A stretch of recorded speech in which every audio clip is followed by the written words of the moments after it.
Thank you for joining Marianne and the professor.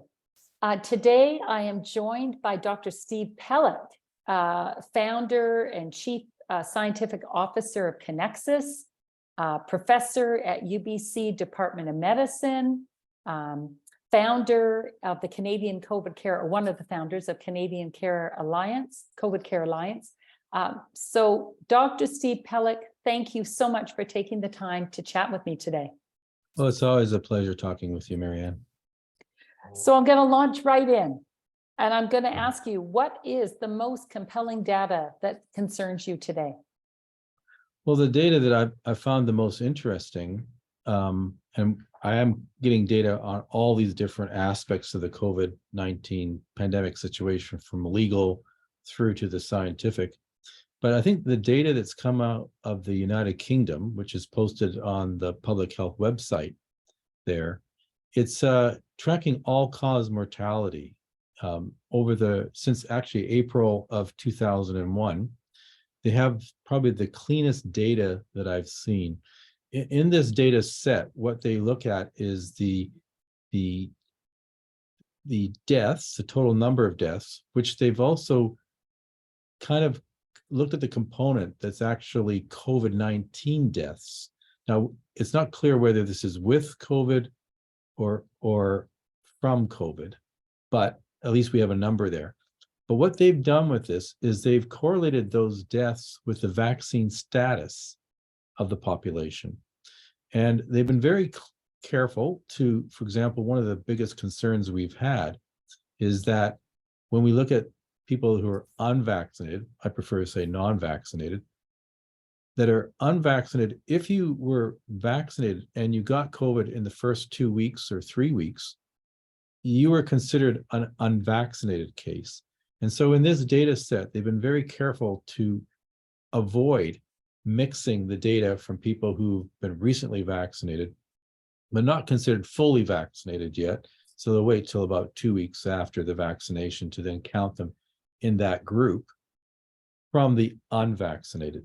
Now, when you look at the data over the course of since April 1st to the end of December 2022, what we see is that early on, we do see an adjusted per capita. So this means that, and age adjusted, this means that the data that you see is actually taking into account the fact that many people were not vaccinated early on, because when you look at total numbers, you can be confused, but this is for the actual number of people expressed per 100,000 had the same situation.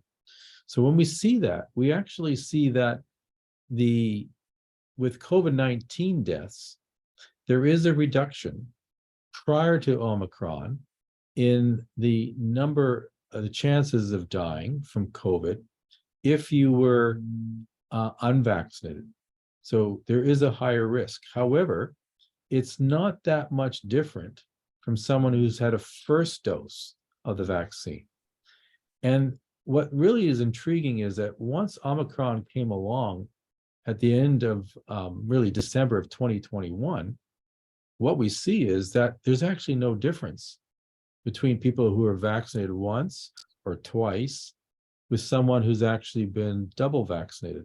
And then after that, what we've seen since then with all these new Omicron variants that have emerged is you are at a lower risk of dying if you're unvaccinated or the same as someone who's been double or triple vaccinated. Now, there is a slight benefit for people who are triple vaccinated, at least from the data that's in the set. And so in that sense, it looks like you do have some protection from the vaccine for a limited period of time. And this will be in terms of the deaths that are recorded. Now, what's disturbing is when you start to look at all-cause mortality. So this is going to be a situation where we're now looking at where the bulk of the deaths are occurring. So we're seeing, for example, deaths that are going to be at least 10 times higher than what we're going to be seeing from COVID. And so when we look at that data, it's absolutely striking. You see that prior to Omicron, that if you were vaccinated once, you were at a much, much higher risk, at least a 5 to 6-fold higher risk of dying than if you were unvaccinated. I'll say that again. You're at a 5 or 6-fold higher rate of dying in terms of all-cause mortality if you were vaccinated once. Now, during that period of time, with the second shot, there was some protection initially, but by the time Omicron came around, you were actually, with a second dose, about 3 to 4 times more likely to die than if you were completely unvaccinated. And since then, what we're seeing is that even with the triple shot of the vaccine or more, there's no benefit really after April of a year ago of even being triple vaccinated in terms of all-cause mortality. And you're at much higher risk of dying, at least 2 to 3-fold higher, if you were single or double vaccinated. So this fits with the testing that you do at Connexus, where you're looking at immunity, and you're looking at unvaccinated or and 1 vaccine, 2 vaccine, 3 vaccine. Does this fit with the testing, your testing results, looking at people's immunity who have been vaccinated? It does tie in, because this data really starts in April of 2021. But in our testing of people, we started that in March of 2020. So the issue here is that in our tests, we find that 90% of the people actually got COVID within the first few months of the pandemic of December 2019, January, February, March. 3/4 of all of our participants, we've had 4,500 people in our study now, where we've been measuring their SARS-CoV-2 antibody levels, they were all infected early on. So what that means is, when these people, about a year later, now a vaccine becomes available, and they take that vaccine, and we know in these individuals that their state of immunity has lasted for up to 2 years of having antibodies and even more. So what happens is, what we're seeing is that they already had been infected, they already have an antibody response. So when now they're producing spike protein at where the levels of the spike protein is in the quadrillions of copies of these spike proteins on the surface of their own cells, they're getting an inflammatory immune attack against their own body. And it seems as though the people that are most sensitive are the ones that are dying, especially from the first shot. So this is probably why we're seeing increased all-cause mortality, but we're not seeing them die necessarily from COVID-19 itself. They're dying from everything else that's happened as a consequence of their immune system attacking probably their own tissues. So does that explain then the excess mortality in highly vaccinated populations? You're seeing higher excess mortality. Would you say it's fair to attribute that to the vaccine? Well, I think there's going to be a number of factors that come into play for what's responsible for the all-cause mortality. And it's going to include things like the effects of the lockdowns and not seeing a doctor as regularly, and the stress of perhaps losing your job, perhaps, being ostracized from family and friends. All of these do affect your immunity as well, and how well you respond to these other disease conditions. But I think we have a mechanism here where we can understand how some of this damage occurs. So at the Canadian COVID Care Alliance, we've recently interviewed Dr. Burkhart and Dr. Michael Palmer. And so in the case of Dr. Burkhart, he's a very established pathologist, German pathologist, that looks at tissues from people who've died to see, well, what did they die from? And so along with his research and Dr. Moitz and some others, which has been published in the literature now, what we're seeing is that people that have been vaccinated, that have died, that have been autopsied, that even 9 months after their last vaccine shot, they're producing spike protein in their tissues. And when we look to see in those tissues, well, where was it that the spike protein was produced? What we're seeing throughout from the brain, the spleen, the liver, all these various organs, that we can see the expression of the spike protein still 9 months later, and that we have the infiltration of immune cells and the damage from that infiltration of immune cells, especially in the circulatory system, with the cells that are surrounding, that form the blood vessels. We can see the damage that occurs to that sometimes it's so severe you'll get a rupture of those blood vessels, which can cause things like stroke. So I was interested in some of the data that Dr. Motz published, where he was looking at a 75-year-old that had died he had Parkinson's disease. He died about 3 weeks after his vaccine shot. And of course, we were able to see the spike protein produced in the brain of this person. And we know it's not due to the SARS-CoV-2 virus infection, because when they did parallel studies to look at another protein that's found in the virus, a nucleocapsid protein, there was no evidence of any nucleocapsid protein. The person didn't have any evidence of SARS-CoV-2 infection in terms of his symptoms. But this person also had died, this 75-year-old, he also had the spike protein produced in his heart, in the heart cells, and the infiltration of lymphocytes in his heart. So this is, again, what we're thinking is an underlying mechanism for myocarditis and perimyocarditis.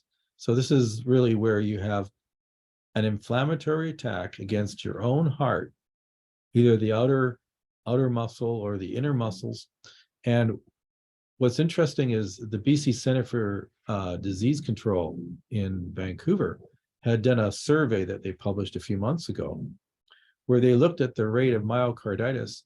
They had some limited data for people who had their third shot with the COVID-19 vaccines. And what's kind of intriguing is that they concluded from their study that this shows that the risk of myocarditis was very low if you got vaccinated. But when you actually look at the data, what the data shows is that if you're 18 to 29 years of age and you're a male and you get a Moderna shot, your chances of actually getting myocarditis that's symptomatic, and bear in mind that for every symptomatic case, there's probably at least 3 to 4 asymptomatic cases. So the same damage occurs, but you haven't had an episode that's put you in the hospital. Mhm. So anyways, the risk is 1 in 1900, if you're in that group, of having symptomatic myocarditis or pericarditis. Now, if you had the Pfizer vaccine, they had the data for the 12 to 29-year-olds, for example. They had many other age groups as well, but this group, the risk was about 1 in about 7,700 with the second shot. But the risk went up even more if you had your third shot. And the problem with the Moderna data that I told you, that the 18 to 29-year-olds, is they didn't have the data for the 12 to 18-year-olds. For some reason, this particular age group, and they had them in various groups right up into the 80s, this group, which we know is the most vulnerable to getting myocarditis, is actually excluded from that study for some strange reason that's not explained. So, I mean, these are some examples of some of the things that I've read recently that gives me great concern of the continued encouragement of the government of Canada and BC to people should be getting their vaccine shots still. And now other regulatory agencies across the world, Denmark, Sweden, Norway, Finland, the United Kingdom, Australia, parts of the states like Florida, they don't recommend any vaccination of children. And some of these jurisdictions don't even recommend vaccination of anyone under 50 years of age if they're otherwise healthy. Well, then why is the Canadian government and the BC government still pushing vaccines? Even the first and second shot, which sound like they're at best damaging, maybe life-threatening. What's going on in Canada and in BC? I can't explain it. I mean, we had about what was it, $1 billion worth of the vaccine that was destroyed basically, or sent to other countries because they expired in Canada because we had purchased them, but people didn't really want them. I mean, the good news is that less than 5% of the children under 5 years of age in Canada are vaccinated. Parents are not doing it. And there's a great deal of hesitancy in terms of pregnant women, which is, I think, really a good thing. From one study that I had done recently as a reviewer for a publication, a meta-analysis was performed where they were looking at well, what happens in the outcomes of mothers that are vaccinated in terms of their children. And what's interesting is there's nothing in the scientific literature that I've been able to see that's clear that there's increased miscarriages. So there's a lot of people that are seeing this, that are reporting this anecdotally. But in terms of a scientific literature where there's a formal study to analyze this, I have not seen that. But what I do see is that if you're vaccinated and pregnant, there is about a 10% increased risk that you'll have to have a C-section. There's about a 10% risk of increased gestational diabetes. And there's about a 10% increased risk that your delivery will be delayed by a few days. Now, we have no idea what the long-term consequences are in terms of the development of the child, both in utero and after they're born, in terms of like especially cognitive development and these things. But the babies are being born roughly as normal, just slightly delayed. And if there's gestational diabetes, the babies get a little bigger. That might account for why you have more C-sections and why maybe there's a slight delay in the delivery date of the babies for vaccinated pregnant mothers. Now, what do you think? I've heard in Europe, I'm sure it was Germany, but maybe it was France. They report that their birth rate has dropped 80%. Yes. And that's a very populated population. So why is the birth rate dropping? 80% drop in birth rate. There's got to be something going on. Yeah, I haven't heard numbers that high, but I think the overall birth rates are clearly dropping in many countries around the world.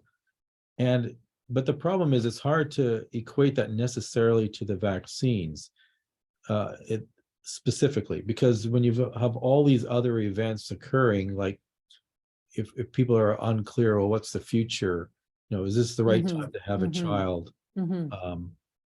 But I think part of the explanation is there are effects on, well, at least two documented effects in multiple studies that have been shown. So one of them is that at least 40% of women who are vaccinated have menstrual issues where the periods are prolonged or they're delayed. So that's going to affect, conception to a certain extent.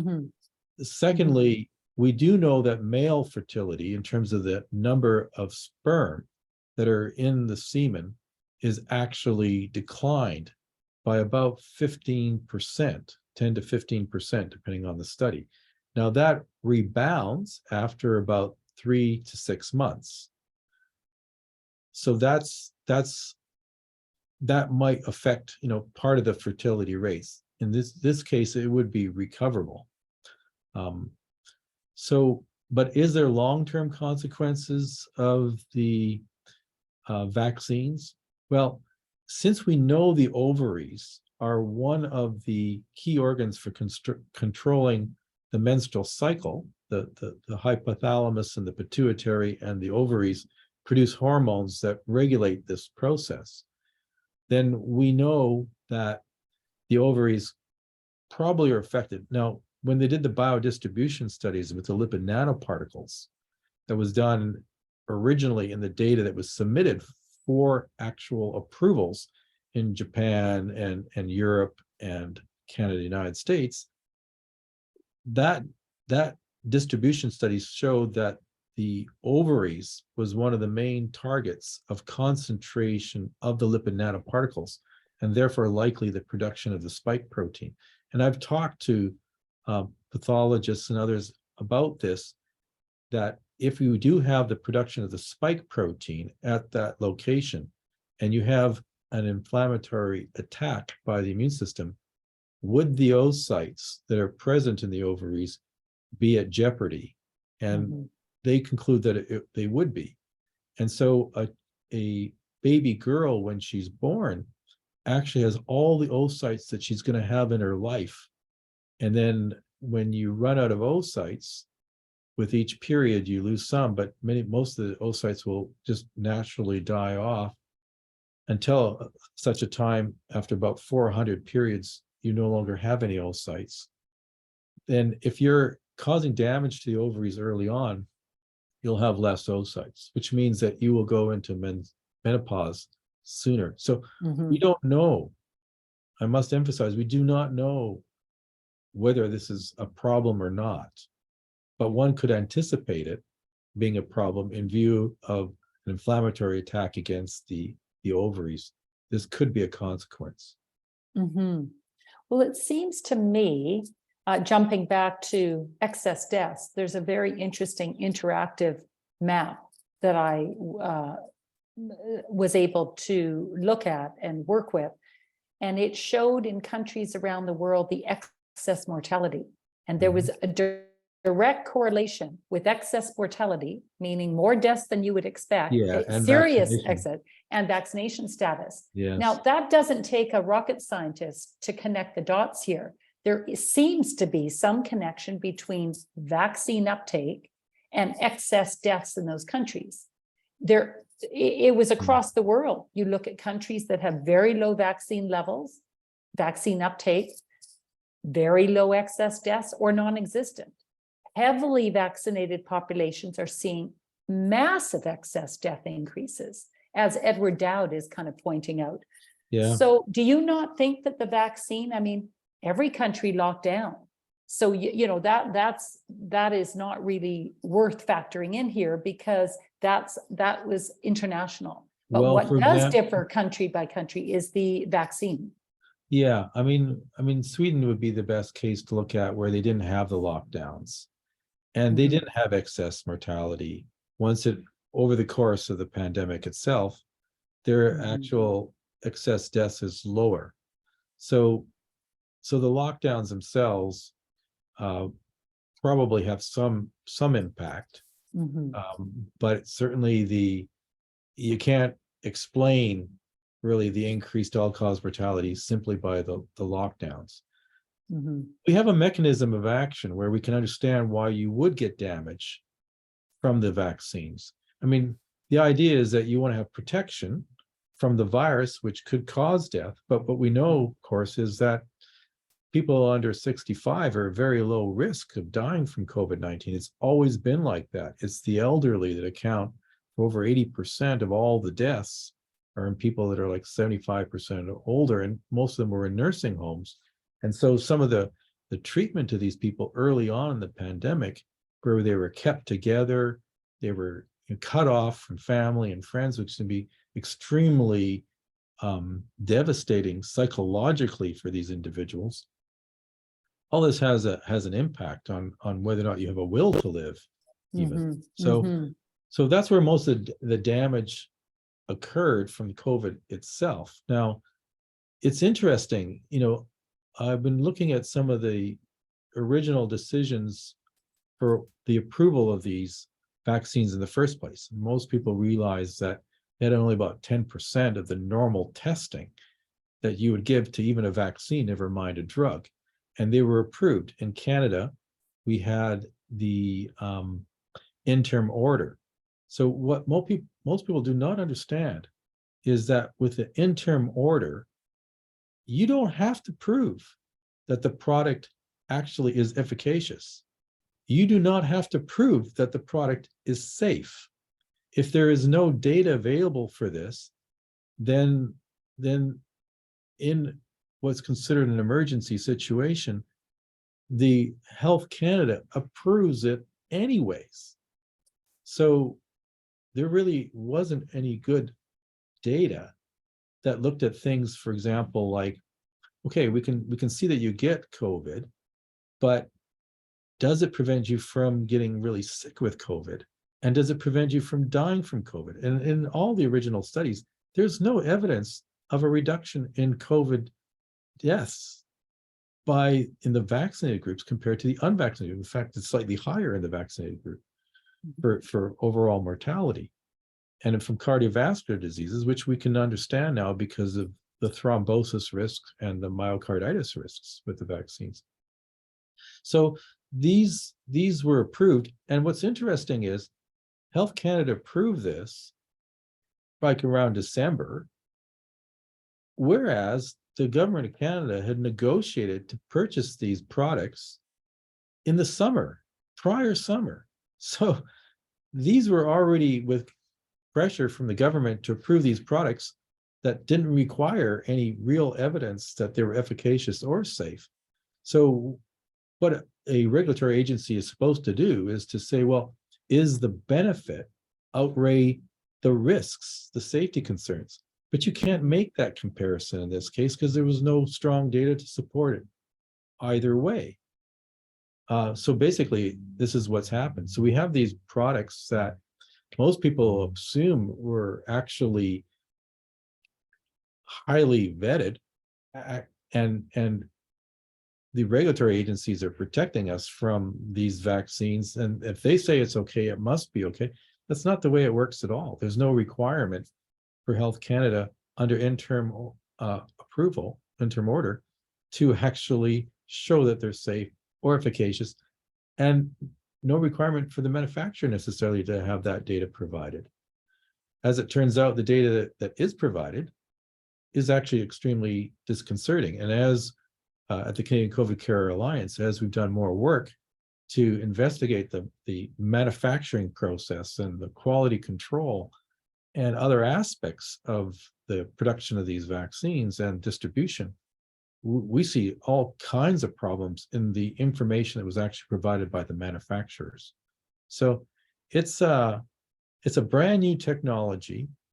These RNA vaccines are using adenoviruses to deliver the DNA for the spike protein in the case of COVID-19. We don't hear too much anymore about AstraZeneca or the Johnson & Johnson vaccines because they turned out to be even more problematic than the RNA vaccines from Moderna and Pfizer BioNTech. So what we know from the clinical studies that have been done, it's not been shown that these actually prevent infection. Over 90% of the people that were infected with COVID-19 and hospitalized in ICU units and have died were vaccinated, highly vaccinated. It doesn't prevent transmission because we've had these huge waves, multiple waves that are periodic that don't seem to have anything to do with the vaccination status of people. And again, as I pointed out, most people that have been dying in the last year and a half have been predominantly vaccinated people. So have you looked at the Pfizer data, which they did not want to release for 75 years? Yes. Have you looked at the trial data? I know that there are groups that have, I'm That's trying to right. think of, who's There's the about woman 1,000 scientists that are actually going Yes, through that data yes. now. So have and you starting looked to at that? publish reports with that. Mhm. I haven't read the latest report. It came out recently. I did look very carefully at the data that came out from the first, two months after the release, early on in 2021. And of course, there we had about 1,200 and 40 some odd deaths that they already had recorded that they do. But of course, if we look at the data now in the VAERS system in the US, we're looking at about 34,000 deaths that have been reported in the US alone related to the SARS-CoV-2 vaccines. Again, They didn't have the AstraZeneca vaccine. They only had the 3 vaccines, which, including the Johnson and Johnson. And we also know that in the VAERS system, it's underreported. Mhm. Now, the underreporting, it can be, some estimates are that it's that you need to multiply those numbers by 40 times, because less than 2% of actual reports end up in VAERS. But we've got over 1.5 million reports of injury that have been filed with these vaccines. And that's more reports. In fact, 2/3 of all the deaths that have ever been recorded related to vaccines are in the course of about 2 years now with the SARS-CoV-2 vaccines in the States, compared to all the other vaccines put together, and there's over 80 others, for the last 30 years since the VAERS system started. Now, this isn't just unique to the VAERS system. We see this in the yellow card system in the UK, Mhm. the Eurovigilance system that's actually in the European Medicines Agency. We see it with the Vigi Access system from the World Health Organization, which again goes back 30 years.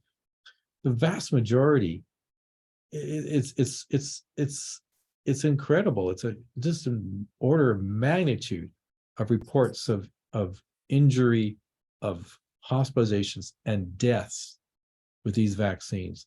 You cannot ignore the signals that are there in these systems, and recognize too that they are dramatically underreporting the actual number Mhm.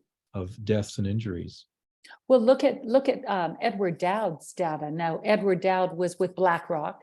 He's a Mhm. money guy, but he's also a numbers guy, and he's looking at the excess deaths, with the insurance companies, because the insurance Right. companies really are motivated to accurately assess what's going on and project ahead, or their other Well, their business. livelihood Well, the depends on it, data, doesn't it? their livelihood depends on it. Well, the numbers that are showing up with Edward Dowd and the insurance companies in the US are showing excess deaths, massive excess deaths, I think in excess of 40% in the working age populace, which is normally very Yes. healthy. So Yeah. Well, you're under seeing, 44, it especially Mhm. shows up. Yeah. So what do you attribute this to?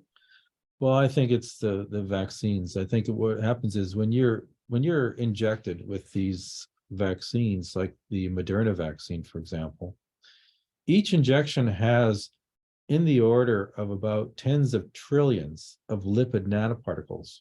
Each lipid nanoparticle has about 5 to 10 copies of the gene to make the spike protein.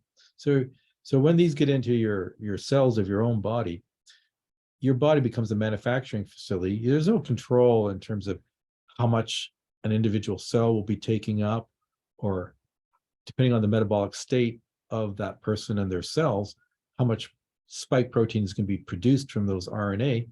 We now know, as I pointed out earlier, that there's now evidence that the spike protein can persist or be continually produced for at least 9 months in people. Mhm. So when you're expressing on the surface of your own body cells this foreign protein, which itself is a protein that can interact with the ACE2 receptor, this is a receptor that controls your blood pressure. Basically, it destroys angiotensin 2, which itself would normally increase blood pressure. So your this ability to potentially interfere with the ability of ACE2 to do its job means that you'll have more angiotensin 2, more increased blood pressure. We know that we can get platelets clotting, activated, and clotting factors released. We know that micro clots form. We're now seeing from the pathology data that in the brain, we're starting to see what appears to be micro clots that don't just have the components that you'd have like in normal blood clots, but fibrous components that have proteins, and they seem to form these what's been described as calamari-like clots. Now, there's been a number of pathologists that have given their reports. At the Canadian COVID Care Alliance, we put out a video recently That was an interview with both morticians from the States and from the United Kingdom, and they describe these white fibrous clots that are found in people that have died, that have been vaccinated. And there's no way that a person can survive with these kind of clots in their body. So these, we believe, are post-mortem artifacts. And recently, sorry, I forget Laura's last name, but at the National Citizens Inquiry, she gave testimony. I think she had over 27 years of experience as a mortician, and a lot of experience that's there, that knows what she's doing, and she describes these as well. In fact, there's been a survey of over 130 morticians that have actually taken part in this survey, most of them from the US, and over 70% of them see these clots. So what we wonder is, well, how did these come about? And so they're fibrous calamari, like they take on the shape of the blood vessels that they're being pulled from, that these morticians, when they're embalming people, are pulling these things out.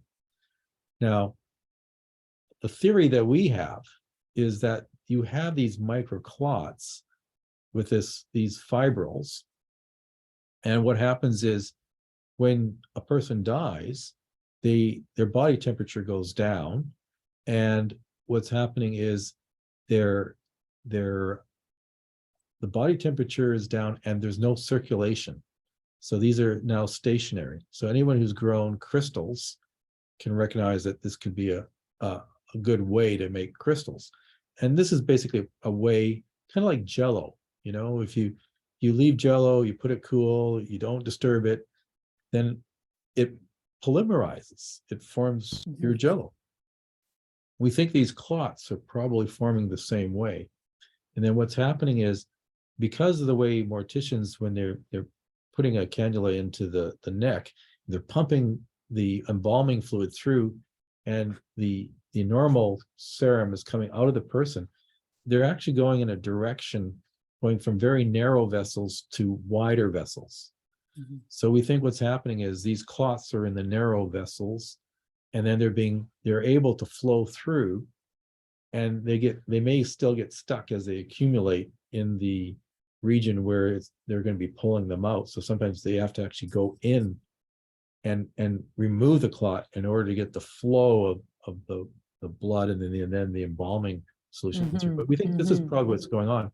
The bottom line is that there is a change in the blood in these people, certainly prior to their deaths, that is actually facilitating this process. And if these little microclots are in places like capillaries in the brain or in the heart, in major arteries, then you're going to get heart attacks, you're going to get strokes.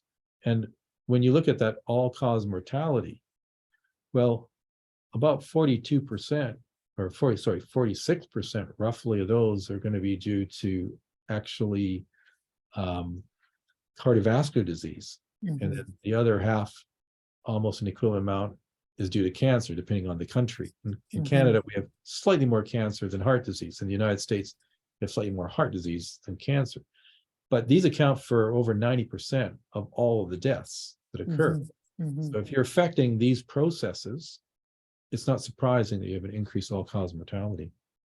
So essentially, the injection is increasing microclotting. So you're going to have more dementia, you're going to have a higher blood pressure, you're going to have more strokes, which might account for the reason that so many pilots are having trouble at higher elevations. That's right. And then you've got more heart attacks because you've got inflammation in the heart. It sounds as though the whole immune system becomes compromised. And that's your expertise, isn't it? Because your test that you offer up allows people to see how their immunity is, right? That's right. I mean, there's so much data that comes from even the field, like with paramedics, for example, they saw in Israel, where they had the highest rates of vaccination, clear increases in the number of reports of heart attacks that were occurring, that that when they were going out there and picking up people to take to the hospital, there was this real increase that they saw. But even here in British Columbia, we're seeing our paramedics have increased numbers of calls now relative to what we had a few years ago. And there's no explanation for this. You know, these people are very sick and they're being taken to the hospital, and we don't have enough paramedics. They actually are hiring more paramedics to deal with this new increased problem. So it's very clear to anyone that chooses to go for a deep dive, it's very clear that there is a problem here. Do you think that this is malicious on the part of our government and our media? I mean, our government has signed contracts for an experimental injection that had no data. They signed contracts. Actually, even Dr. David Martin shows patents prior to COVID even beginning. Yeah. Well, you know, that's strange. That should raise a few red flags. How can you be writing patents on technology before COVID's rolled out? Well, Do I'm you not sense surprised. there's something? Do you think there's something malicious? I'm not surprised by that. I mean, for a patent, you have to have an idea, and you have to demonstrate that there's some sort of utility for that idea. And so there's many patents that are filed all the time on crazy ideas, but someone sees that there might be an opportunity there and they want to try to get in early on that. So over 90% of the patents that are filed never generate any money. So I'm not too concerned, although I think what David Martin is showing is that particular individuals that later on are involved and potentially have profited from this, that you know, including even people like Anthony Fauci. I mean, in fact, this is what's really interesting. A lot of these patents are filed by an agency that would later be involved in determining whether or not this technology should be used. And then, of course, the technology is used before it's really demonstrated to be truly efficacious and safe.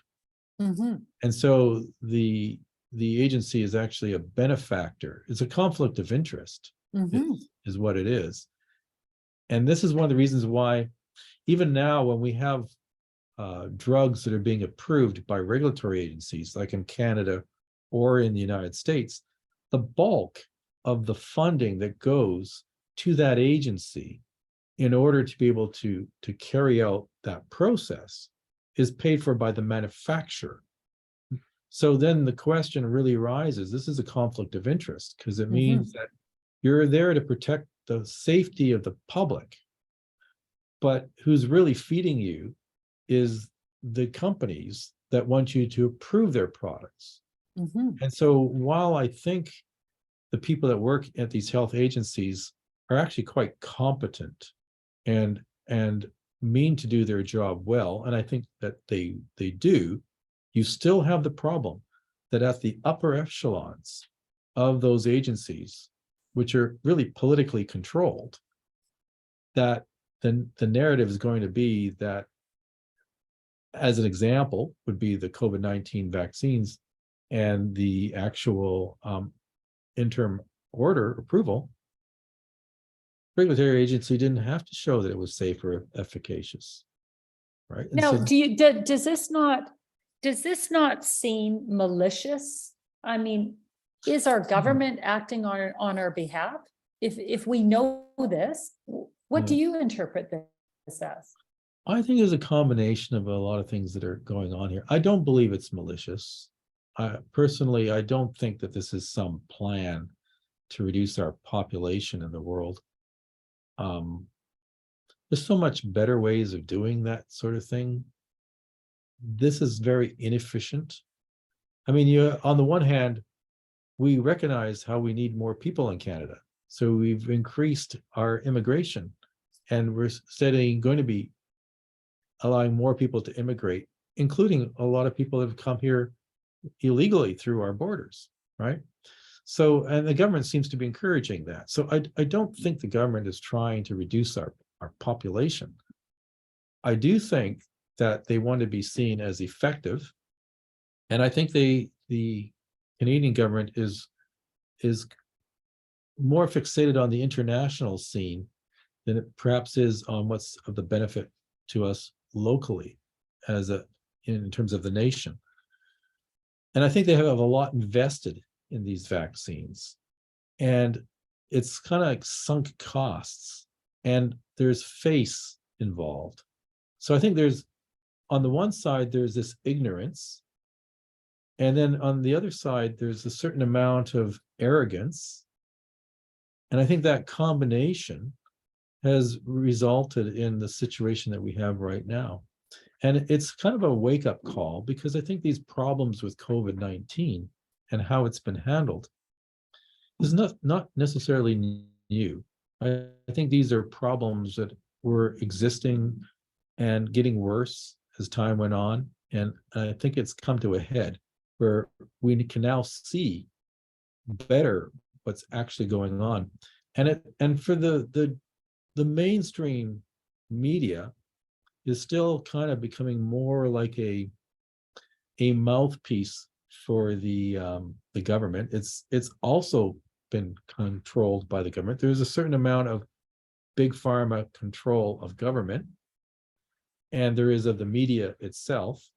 And so there's this kind of unholy alliance that I think has actually been misleading the general public on these matters, and has not worked necessarily in the best interests of the health of Canadians, but maybe the health of certain industries. Some people say the biomedical, complex. I think that these companies, they're there to make a profit. They're there for their shareholders. I think the people that work in those companies do want their products to be of benefit to humanity. They're not interested in making things that are going to be deadly. But, there's a lot of different things that are all happening at the same time. And so I think we've been sloppy. I think that's but I don't know. I mean, if you look at, I'm sorry, if you look at the data that's come out, and I'll speak to Pfizer because that's the one that I know most about. Right. They knew very clearly that this vaccine was dangerous, not just ineffective. They knew it was dangerous. In the control group, the death was lower in the control group that did not have any vaccine than in the group that received this experimental injection, meaning the injection was killing people. And now with the Pfizer data being revealed, they've tried to conceal this, but it's very incriminating. Before it was released to the public, they knew from the trials that they ran that this was very, very dangerous on every age group. I think competent scientists the biomedical complex, as you refer to, knew perfectly well that they were releasing something highly dangerous and ineffective into the general population. Now, what is their motive? I can think of a lot of different motives because you look at who's the helm here, but to say that this is ignorance or an accident, I don't buy it. I don't buy that. I just think that I would give them more benefit. But why? Why are you giving Big Pharma the benefit of the doubt? They have a long history of corruption. Well, that's true. There is no. Why are you inclined to cut them any slack? I don't. Well, I think what happens is warms your heart to them. They had there's a motivation here to capture the market. As we've seen, there's been over 200 companies that try to develop vaccines. Why these particular vaccines kind of advance to the front, and a lot of these other ones have gone to the wayside, including some of the ones that at first blush seem promising, like the Medicago vaccine, for example, and Novavax. These are now probably dead in the water, or would have been. The Sinovac, which is more traditional vaccine from China, we didn't negotiate, it seems, to get any of those vaccines. They're not as effective as in the first blush the genetic vaccines are. I mean, people have to understand, when you are exposed to large amounts of these spike proteins, you are going to get a good immune response. And that immune response is going to provide you increased levels of antibodies, T cell activation, and some degree of protection. The problem is that this type of a vaccine doesn't produce the kind of antibodies that are going to be the ideal ones in your airway spaces and lungs, which is where you're going to get infected. They're primarily IgG antibodies when you're developing in your blood, and you got IgM and IgA antibodies that are secreted more into your lungs and airway spaces. You're making an antibody against just one of the 28 proteins in the virus with the vaccine, whereas the natural infection, they're all available to make antibodies against. Plus, and this is something that is still a bit of a mystery, when you're vaccinated, the vaccine efficacy does not seem to last. And the more you're vaccinated, the shorter the period of protection that's offered by that vaccine, if it doesn't kill you in the first place. Because we know when you first get vaccinated, you have to think about this, especially if you've already had been exposed to the virus and you have antibodies and you have a robust immunity already. Now, when you're vaccinated, especially in the first 2 weeks, you're producing massive amounts of these spike proteins on your own body cells. That is where you're going to be the most likely to get tissue damage.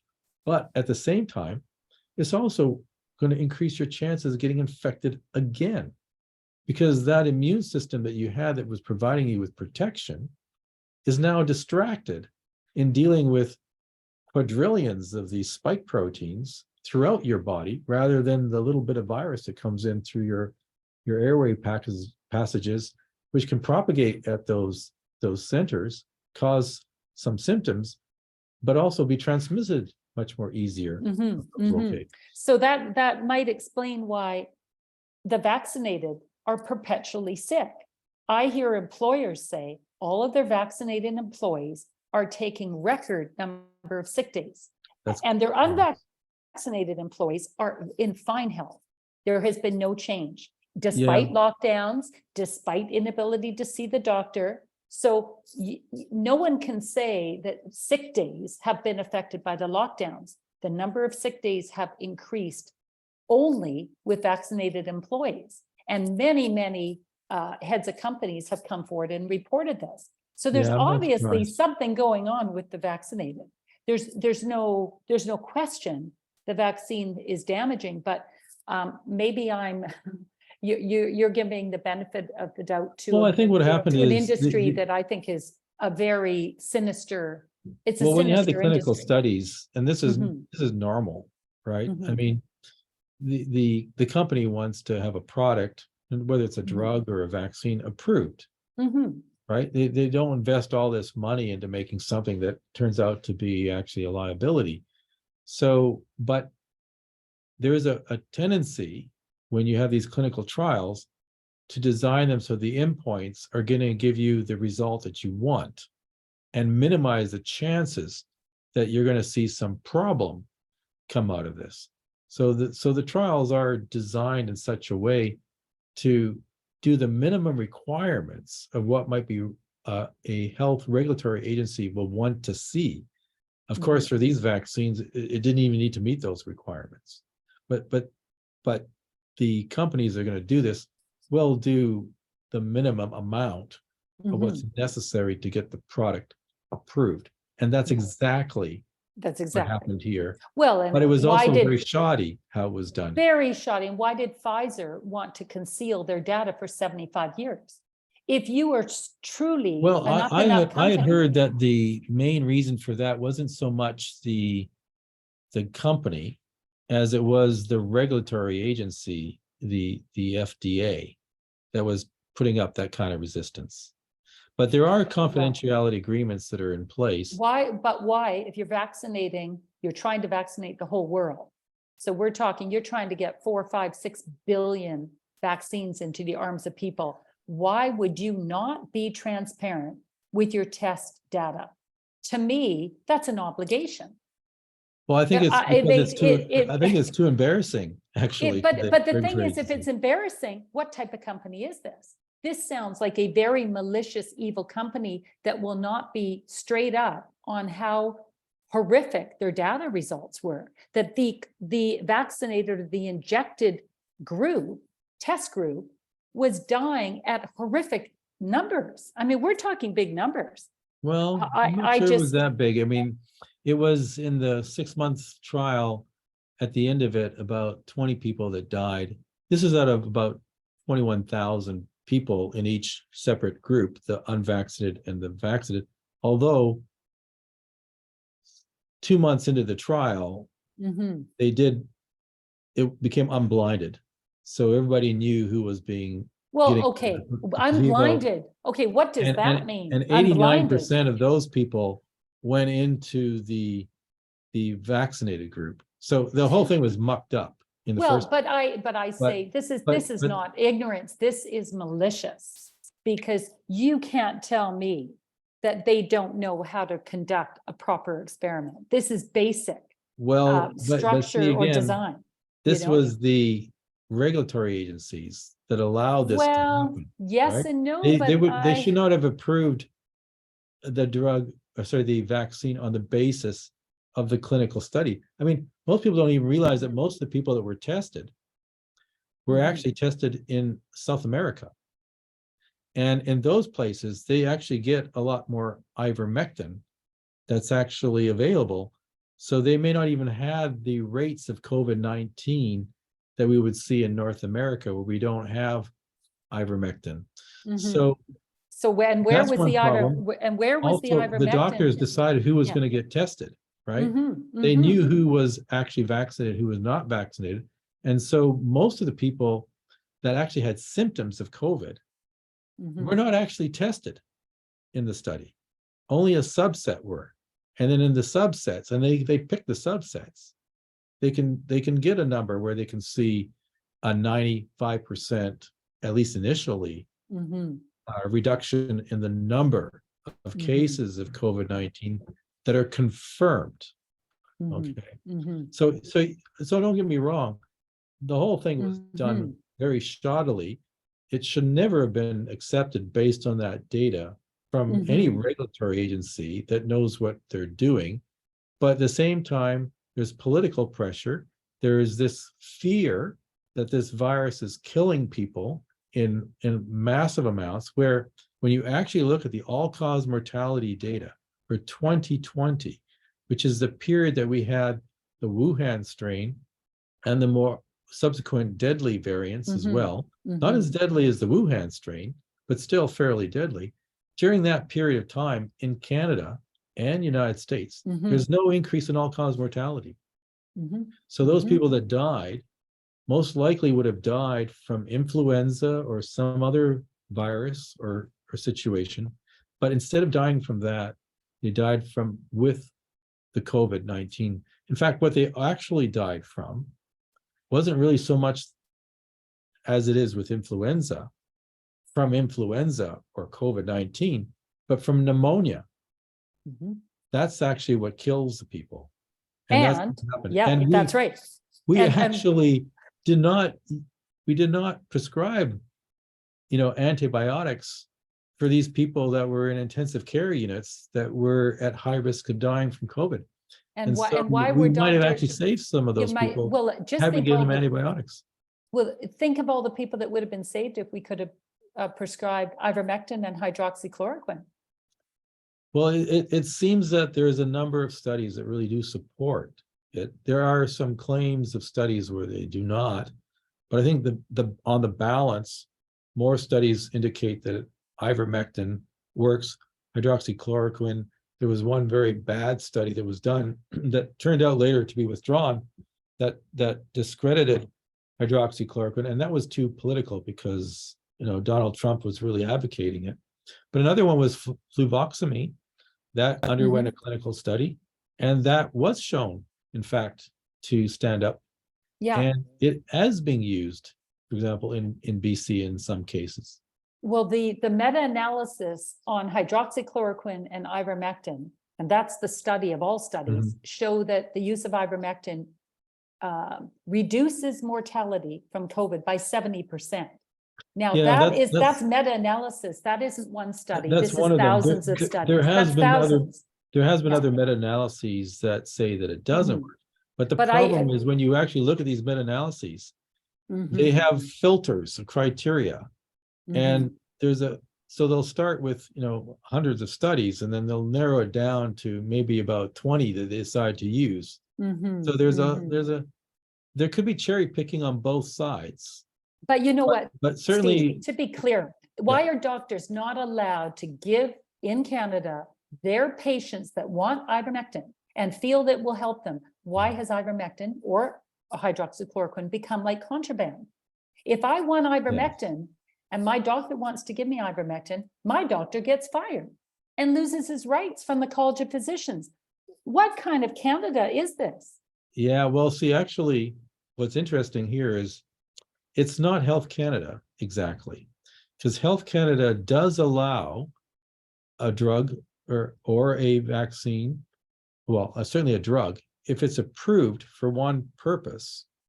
You can have off-label where it can be used for other purposes if there's sufficient evidence to compel the doctor. The doctor makes a decision, not Health Canada.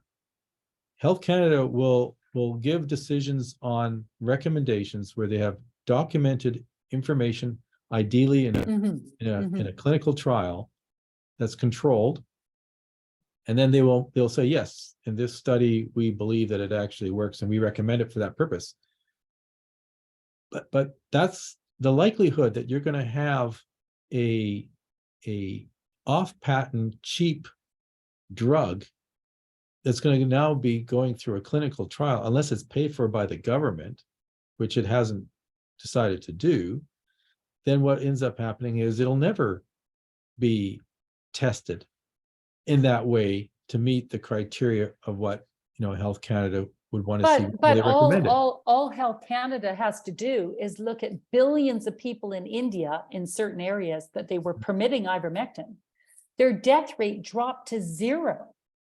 So there was ample evidence internationally that ivermectin was absolutely efficient Well, in I agree reducing with death. you. And then you There's have a very compelling cure. data for this. Very, very compelling. I mean, there's an area of India where millions and Yeah, millions Uttar were given it. Pradesh. It's Yes, very and look at the interesting. data. Their death dropped to 0 when they introduced ivermectin. Other regions of India did not permit it, and their death rate was higher, Yeah, whatever that means. there were But neighboring states. there is Yeah. no question that ivermectin is effective. But my question is, what type of government do we have in Canada that penalizes or punishes doctors for trying to treat their patients? Well, And Pierre Corey will talk about it. this is actually Peter due to the McCullough. College of Physicians and Surgeons in Mhm. the various provinces, so it's provincially determined. So there's definitely been a very strong program on the part of the colleges Mhm. to actually persecute Yes. doctors that prescribed ivermectin or discourage people from being vaccinated. And when That's not a in the dispute. history, when in the history of Canada has a doctor been punished for using a treatment that looks to be very successful, especially ivermectin, which won a Nobel Prize 5 years ago for being the safest, most effective, most influential drug in the world. And the WHO listed it as the top 5 drugs in the Yeah. world. I No, lived you're in right. Africa. Everyone in Africa took ivermectin once a week. They called it the Sunday drug. We took it when we lived in Africa because it kills parasites. Well, Mhm. all of a sudden, off label, we discover it kills COVID. And even Fauci acknowledged that before COVID outbreak that, oh, look at ivermectin kills COVID. But all of a sudden, it's banned. I'm sorry, Steve. I don't Yeah. understand why you don't Well, see that there's something I malicious going understand your on here. I think frustration. to me, The it's obvious that there's a crime. This the is ivermectin is like for 5 cents a day, you can 5 have cents a a day. child in Africa be able to drink the water. Yes. I think Health Canada definitely muddied the waters when they basically said that it was a horse medicine Mhm. and they were claiming that there was toxicity. I mean, the problem is, and Health Canada, by the way, because there was a petition that went to the House of Commons Mhm. to allow ivermectin to be utilized. And the response from the health minister for Canada, it was the deputy minister that actually replied, was that actually they recommend that the doctors prescribe the ivermectin, because that way the patient is going to get the dose that's appropriate for them. And but there was a warning basically from Health Canada about toxicity from ivermectin, which, as you pointed out, it Toxicity. has a very high therapeutic window for all that. It You need to is go a very high considered, dose to get really sick. yeah, it I is don't think one of there's the any safest drugs reports in of the deaths world. from ivermectin. No, ivermectin is considered the safest. It's like Right. saying Tylenol is But here's the toxic. problem. You force people to go and get the ivermectin from other sources, which include horse paste. And these people, without the help of their doctor, don't know the difference between a milliliter and a milligram. Yes, but they never have to And it's go to for a the horse. But you know what? Honestly, I think the grade of the horse paste was very good because it was Yes, made it in was. Canada. It was not made in China and India. So actually, the quality of the ivermectin was good. But for Canadians to be forced to go to a vet and pretend that they have a horse Mhm. is that what has happened to Canada. My blood boils at the corruption. And this is no, Steve, this is where I guess we'll have to agree to disagree. This is no accident. This is malicious. This is intentional. And just briefly, I want to touch back to Naomi Wolf. I was grasping for her name. Mhm. Dr. Naomi Wolf has done extensive analysis with a huge team of people to go through tens of thousands of pages of documents out of Pfizer. This is a crime in the works. There's nothing accidental. And in my mind, there's nothing accidental going on in Canada in terms of how our government has behaved.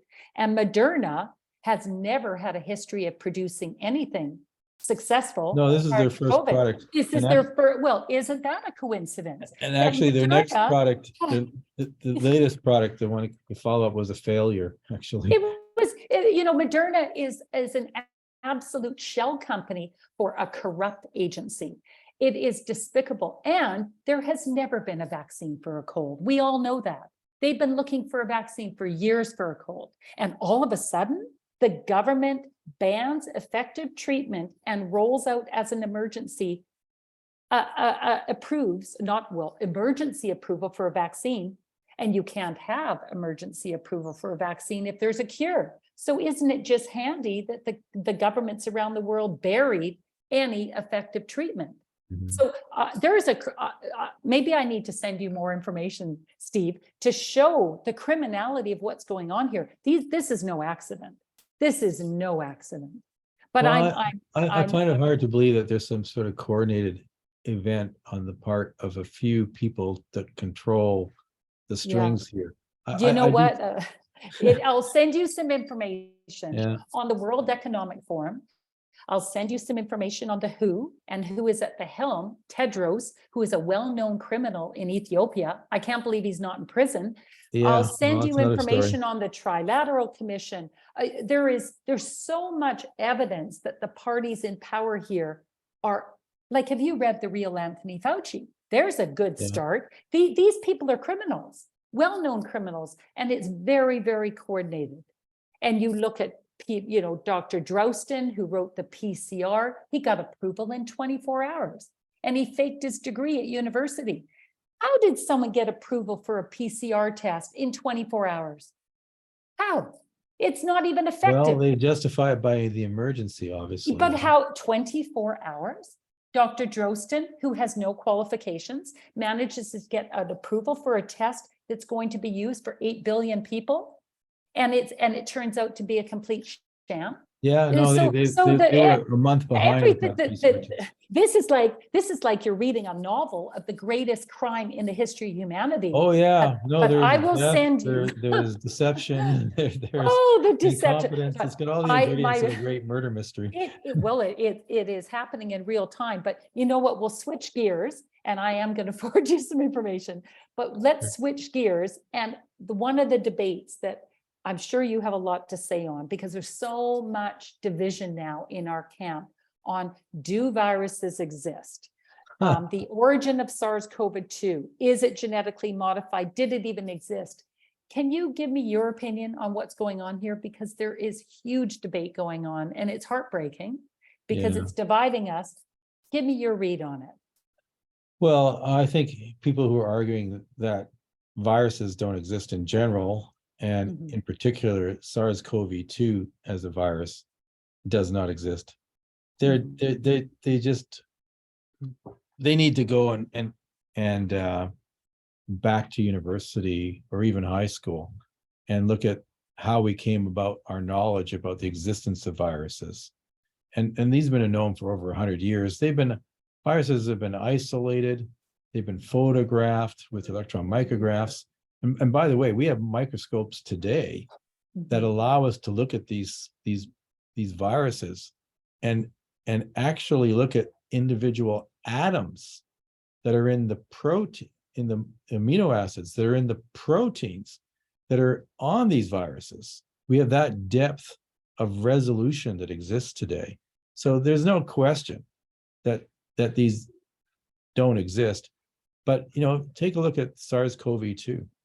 We know we've got the right virus because when we've been sequencing from people who have samples of the virus to just track the evolution of the virus in terms of these variants of concern that seems to be variants that predominate, we can recognize the individual amino acid differences. This would not be possible if we didn't have the virus. We would not be able to produce vaccines that can effectively produce antibodies that are able to reduce the chances of getting COVID in the first place. We would not be able to do the blood testing that we do to look at these antibodies like we do it at Connexus, where we can clearly see people that have been sick that have these antibodies. As it turns out, many people don't realize that they were infected and that they have antibodies. In fact, Health Canada or Statistics Canada, in their latest survey, now estimates that 98% of all Canadians have antibodies against the SARS-CoV-2 virus, and 40% of those people never even knew that they were infected in the first place. They were completely asymptomatic. So this is and that is they have immunity. They had COVID. They have immunity for COVID, and you can tell that immunity is natural immunity. That's How right. can you tell it's natural immunity and not from the vaccine? Because they never were vaccinated. Oh. Or they have evidence of nucleocapsid protein antibodies, which you cannot get from the vaccine. But this is another protein that's in the virus that people commonly make antibodies against. At Connexus, we actually were monitoring 10 different proteins. And so 90% of the people we test have antibodies, just forget about the spike protein, but against all these other proteins that are actually in the virus. So the latest data that's from Health Canada, which I guess was tracked with the Stats Canada, it makes perfect sense to me. In fact, most children that are infected don't have any symptoms of SARS-CoV-2. And actually what fascinates me is I was just at listening to a meeting that was the Can COVID network, where we have scientists across Canada get together every month or two to present data from the research that's been funded by the Canadian Immunity Task Force and other Canadian government agencies. And they conclude that it wasn't until Omicron that children started getting sick with COVID-19. And now almost all of them, have been infected and have antibodies. But prior to Omicron, they calculate only about 6% of Canadian children actually got infected with the virus. I mean, it's insane, because why would the children be seen as less likely to get infected than the adults that they're living with that who had such high rates of infection? I think the explanation for this is very simple. The children, they have less ACE2 receptors in their upper airways. So it's harder for the virus to actually spread as quickly in these children. Secondly, they have very, very strong innate immune systems. So these innate immune system, rather than what we call the adaptive immune system, where you're producing specific antibodies against the virus, or you have T cells that can recognize that virus, these lymphocytes that can attack cells that are infected with the virus, they have a very strong non-specific immune response, much higher than we have as adults. As we get older and our bodies become educated about the pathogens that are in the environment, then we don't need to have a strong and an innate immune system working. But these children have it. And so they're less likely to get sick. And if you're not as sick, you're not going to be spreading it as easily as if you're active with your symptoms. So what's happened is these children, their immune response isn't going to be as strong because, again, it's the first exposure. And then what happens is when they get re-exposed to it, then their antibody levels get up. And because the Omicron was very infectious, then what happened was those children now had boosted levels of antibodies that, with these very insensitive serological tests that these particular research groups across Canada was using, now they can detect it because the antibody levels are really high. Whereas in fact, with our test, which was much more sensitive, we could detect even in 2020 that these children were already infected. So I think this is the explanation. So was there not there was one old gentleman, from what I remember, it was in his 90s, and he seemed to have immunity for SARS-CoV-2, which tells me that your body has a tremendous sophistication in being able to remember. Oh yeah, I exposure. mean, well, I think what you may be thinking of is the case of the 1918 influenza, where these people in their 90s were being given an antibody test that would be very specific for the 1918 influenza. And these people, even like 80 years later, still had antibodies that would recognize the original influenza from 1918. Remarkable. So Yeah. that tells me that our natural immune system is very sophisticated. But your in test, fact, yeah. I was just going to say, well, see, this is the problem. Again, I was pointing out these differences between vaccine-induced immunity and natural immunity. Natural immunity, we know, certainly for SARS-CoV-2 can last for at least 3 years now, because as we've been tracking it in these people, their antibody levels remain high for SARS-CoV-2. We know that antibodies against SARS-CoV-1 are still detectable in people 20 years later from that original infection. So the antibody levels will decline because the cells that produce them, these B cells, are not being stimulated by an infection with the virus. When you get reinfected, then these cells are stimulated to produce more antibodies. So then you'll get a rise in antibody levels. But the capacity to produce those antibodies is still there. Whereas for some reason, with the vaccine, we're inducing tolerance and we're actually reducing even natural immunity. So it's going to make it more likely that you will be successfully infected to the point that you will be sick in the future if you keep boosting when you've already had natural immunity. And we started these vaccines a year after the pandemic started. So I believe that most people that even got their first shot already actually had immunity. And that might account for why the segment of the population that had their first shot with the all-cause mortality actually is the highest peak of all, and occurred pre-Omicron, and especially early on when the vaccines first started. So we were giving the vaccines to the most vulnerable people first, the elderly, those that were a higher risk of COVID-19. And in fact, they probably already had been infected, had antibodies, and they had a very strong, robust immune response against the spike protein being produced on their body cells. And I think that could very well have killed them. So you would have been better to leave people alone and let their natural immunity kick in, which is that not a basic, like, immunology 101? Natural immunity is the best immunity. Well, I think what Even happens Fauci is, said that years ago. He was on you- the record for saying now natural immunity is best until they rolled out the vaccine. And then that little tidbit got buried.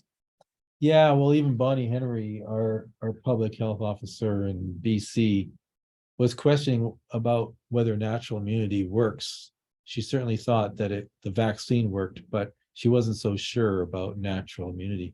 So what kind of And doctor when a is person that? says things like Yeah. that, Mhm. it really undermines your confidence in their knowledge and ability to do their job.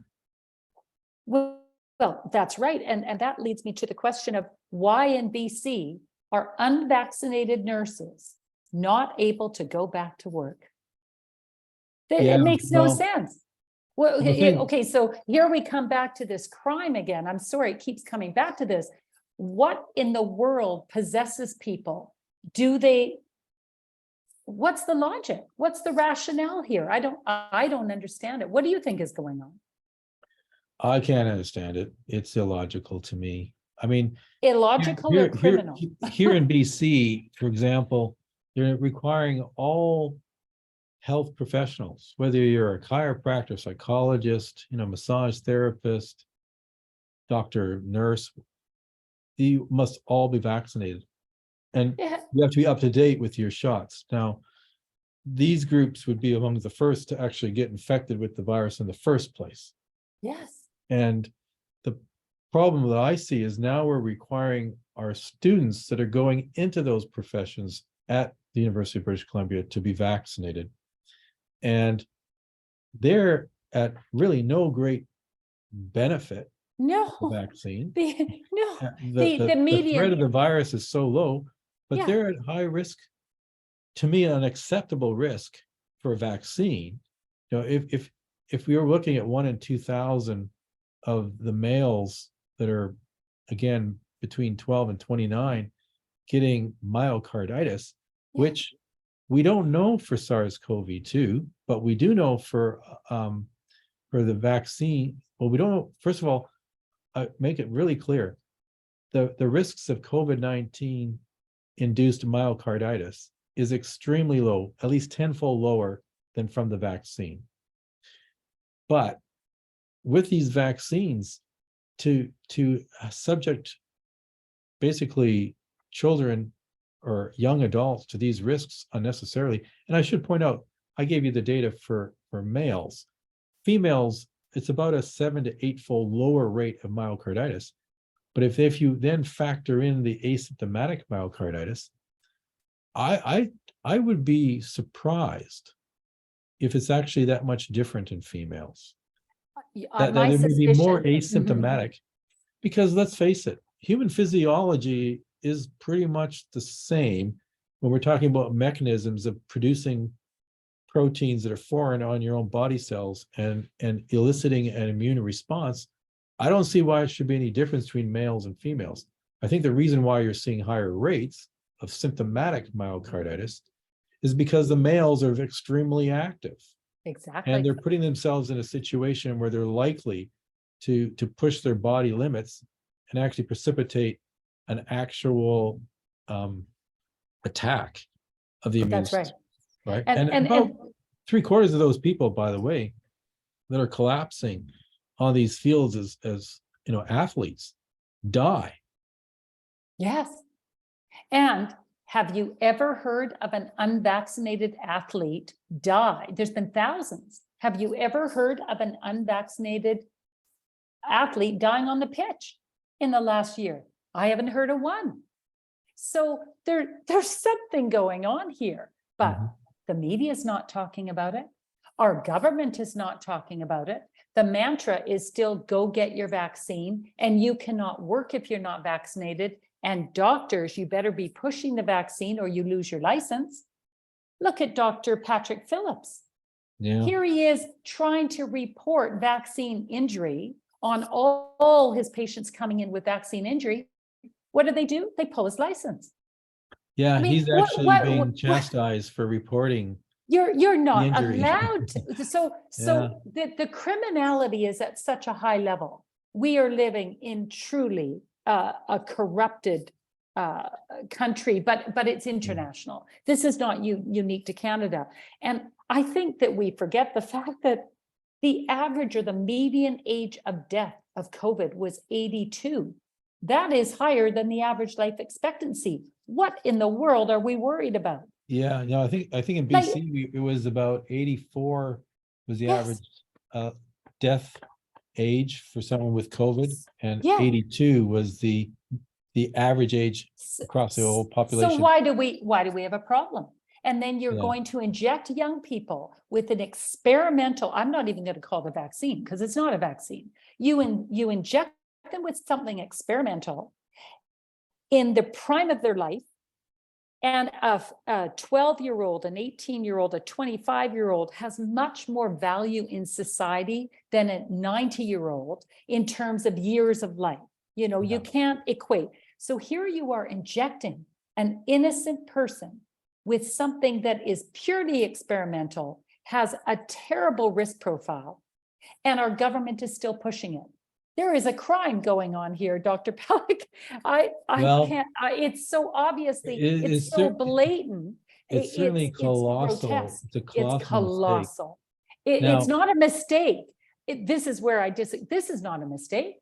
Look at, we have a doctor in BC who will not let healthy young nurses work because they will not comply and get the vaccine. And meanwhile, the hospitals are crying out for nurses, and they're hiring people, importing them from other countries and paying them threefold. If there is not a crime going on here, what's going on? Like, this makes no sense. There's certainly a lot of problems because you're depriving the people in those countries of medical care now because you're pulling out their Exactly. health professionals. Yeah. Our health professionals are being retired or they're going to other places that don't have these. So we're losing out. But here's the big problem as well. These COVID-19 vaccines that have been pushed to the forefront, these have been used as examples of the success of the technology, the RNA vaccine technology. And the problem is we're now looking at many of the traditional vaccines are being replaced now with these kind of vaccines. And so the underlying problem with the production of these proteins on your own body cells and the confusion of your immune system, trying to recognize what's self and what is foreign, this is going to be with all of these. And even the adenovirus vaccines, if you've used a particular adenovirus, when you use that same adenovirus with another delivery, gene for some other influenza protein, for example, you've already got your immune system recognizing that adenovirus, and it's going to destroy the vaccine before you even has a chance to penetrate into your body cells. So some of this is not very well thought through. Well, this is a technology that is unproven. Now we have the data. We know it is highly, highly dangerous and toxic and dangerous. And now we're transitioning everything over to this new technology, which isn't a vaccine. This is not, but now it's genetic therapy, basically. It's a genetic therapy. That hasn't It's a gene therapy. has not been subjected to the rigor that we would expect any genetic therapy product would normally be exposed to, which is much more rigorous than you would have, for example, for a typical drug and certainly a vaccine. So this is again a failing in the regulatory but not just a failing, a crime. You have 4 months of data before you roll this out into the world at large. 4 months of data.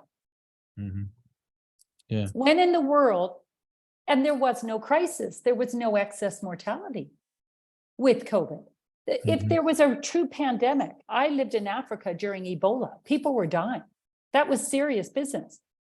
No one was dying of COVID. People were dropping, falling off ladders, having car accidents and being called COVID deaths. But if you actually, the post-mortem assessment. Yeah, at least half the deaths were not due to COVID-19. No, that's right. I've heard more than half. So in actuality, we did not have an excess death situation. We did not really have a pandemic.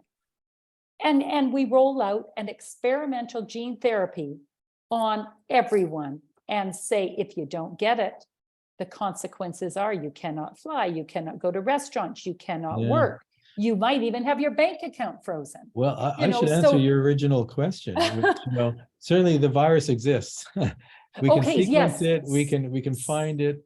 So we what can is it? develop therapies that are based like Paxlovid and that are specifically meant to target that virus because it has a protein in it that's susceptible to that Paxlovid.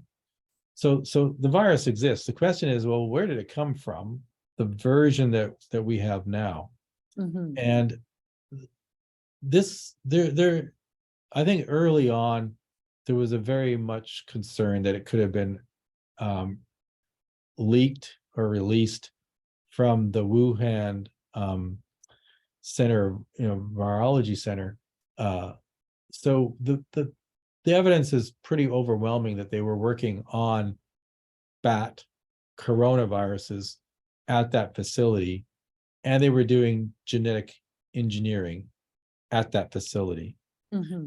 And so the telltale signs, was when you look at this, the structure of the virus in terms of all its proteins, and you look at the gene sequence of nucleotides, which is like a fingerprint, we can see that it's the most related to a bat, like a horseshoe bat coronavirus.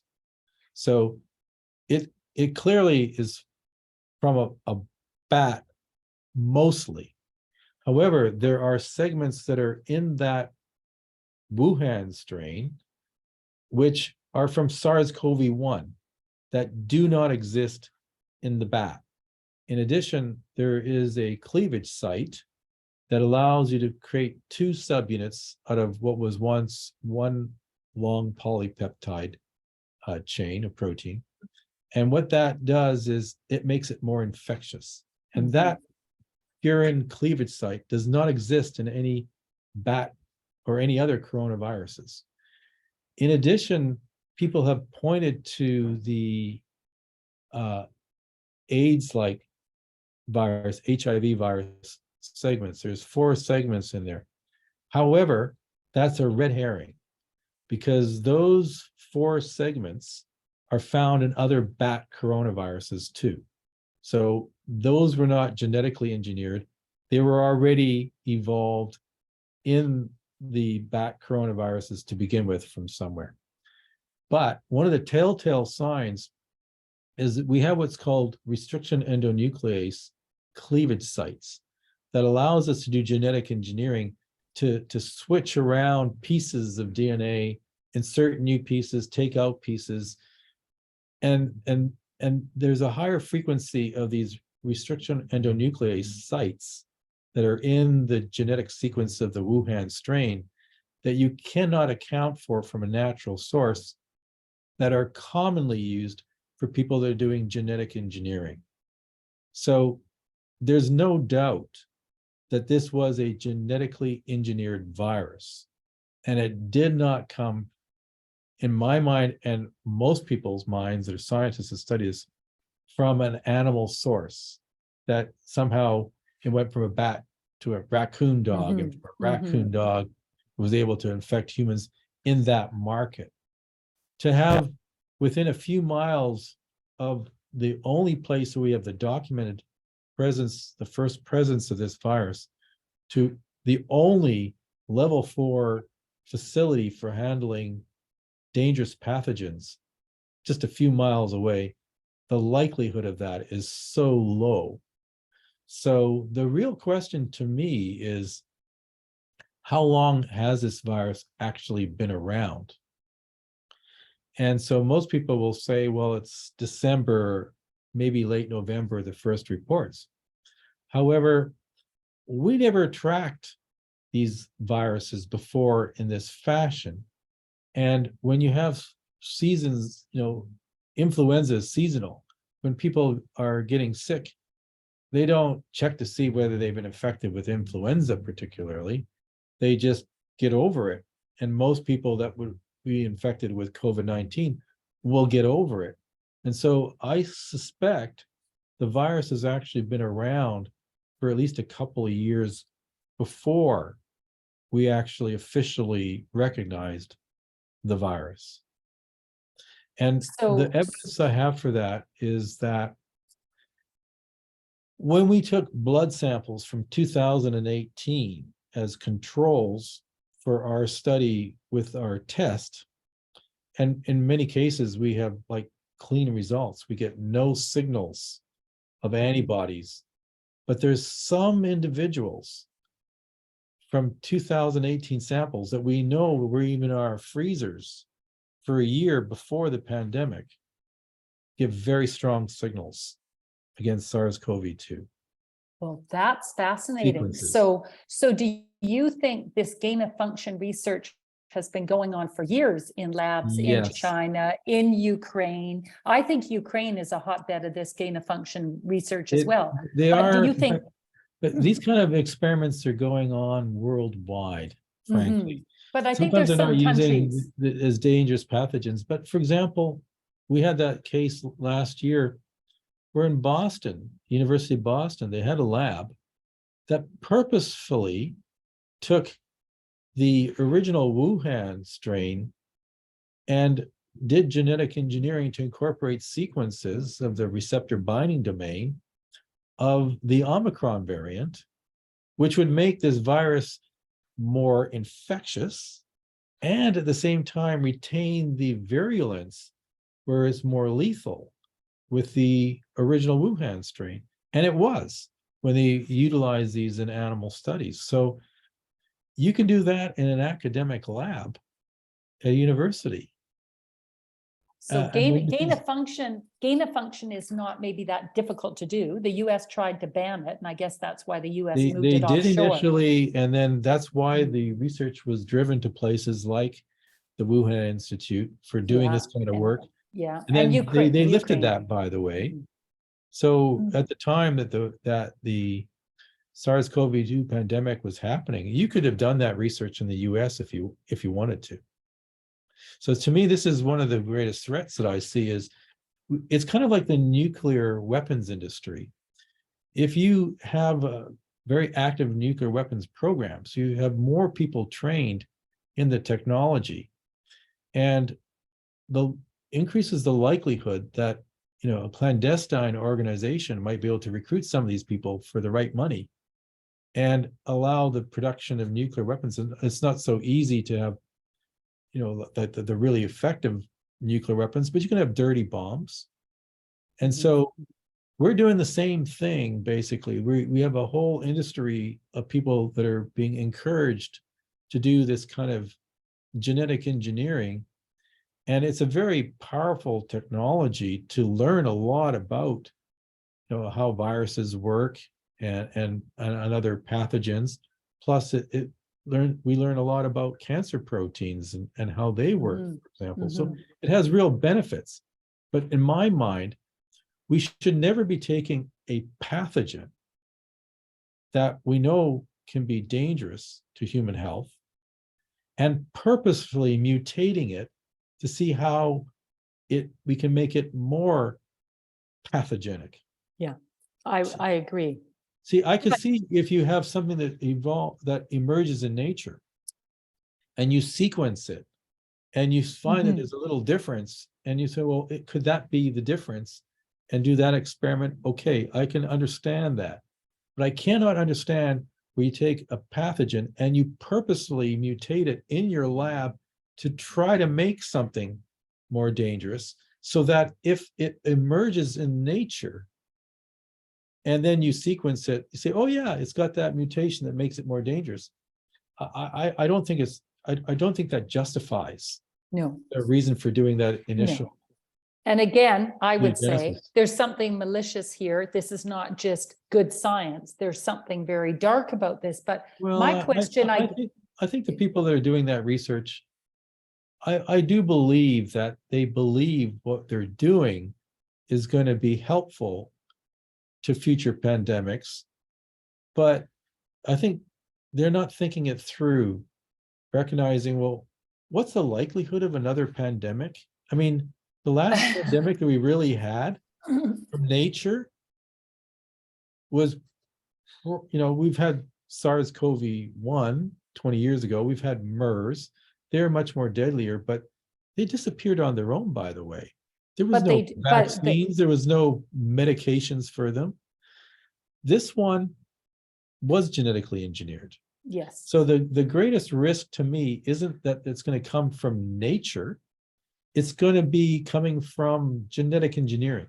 That's my But concern. if this is genetically engineered, then why was there no excess death when it was rolled out? It wasn't a very good one. I Well, guess the they question is failed. whether it was done on purpose or whether it was part of a bioweapons program. I'm inclined to believe that it was an accident and it wasn't part of a bioweapons program. But I mean, I can't rule out both possibilities, but I suspect that, when you look at military research, believe it or not, we have our greatest advancements in science when we're actually at war or there's perceived war happening. This is where, for example, the antibiotics that were used originally to treat soldiers in World War II, those were recognized, penicillin, decades earlier, but never really applied to treating infectious diseases until the war came. Because when you're in war, money is no object. You have an effort that you're fighting, and that we've seen this also with SARS-CoV-2, with the amount of money that's being focused on research and other resources. It was a spending spree, right? So this is what happens. I do think that most of the biomedical research that we do is largely underfunded, prior to COVID-19. Now what's happening is we have a lot of money going in this one direction for the next pandemic, but we're forgetting about the diseases that most people die from cancer, from heart disease, and then a lot of these neurological disorders, like 1 in 4 people over age 80 have Alzheimer's disease. So diabetes is killing, 1 in 4 people is expected to get diabetes in British Columbia. So sugar has killed more people than any other, substance that's out there. Believe it or not, that's what it works out to. It's very toxic. So we're being distracted in our research funding now. Well, not only distracted, we're pushing on society at large a therapy, a genetic therapy that we know increases your chance of heart disease, increases your chance of diabetes, increases your chance of strokes, dementia, cancer, turbo cancer. So not only are we not doing research on helping people be well, we are actually exacerbating the problem. So we have a major problem. You're right. I mean, and the people that are most sensitive to dying from COVID were people in those groups. Absolutely. Now, I wonder, have you read The Real Anthony Fauci? I've read excerpts of it. I haven't read the whole thing. Oh, you know what? I think you keep My wife's reading. read the whole thing. Keep reading, because my sense is that you might be shocked to find out how sinister Dr. Fauci, Dr. Barrett, all of these characters and their gain of function research, how sinister it is. I think you should keep reading it because it's quite dark. There's no accident. I realize it is dark. I've also watched a PBS special on Anthony Fauci, American Masters, and it presents a slightly, obviously a different portrait. I'm convinced that it is very interesting that you have an individual that's the head of an agency for almost 40 years. Maybe it is 40 years. I mean, that hasn't happened since, to my knowledge, J. Edgar Hoover with the FBI. And so you wonder, with an individual seems to want to stay in power for such a long time. One could look at it that he's very dedicated to trying to improve the human condition. But does seem to be a human nature, just like rulers. When they're in power, they want to stay in power and have that kind of impact. Maybe as an individual, he thinks he can do good. But Well, unfortunately, if you read the real Anthony Fauci, I wouldn't pay any attention to the PBS documentary. Dig into the real Anthony Fauci and you'll get the real truth. Because one thing about Robert Kennedy Jr. is he's a lawyer. He documented everything. Yes, I know he's very careful. He's extremely careful. He's a lawyer. He's not going to say anything that he does not have primary documents on. So that's a book I think you might benefit from, because I think that you you tend to give people the benefit of the doubt. You know what it is, Marianne? I have so many scientific publications I'm trying to read. I'm reading a lot of documents. I'm proofing other manuscripts from other people. I'm trying to run a company. I'm trying to do my UBC activities, including being on Senate. And every week dealing with the Canadian COVID Care Alliance. I just have no time. You have no time, and you probably are one of those people that just likes to think the best of people.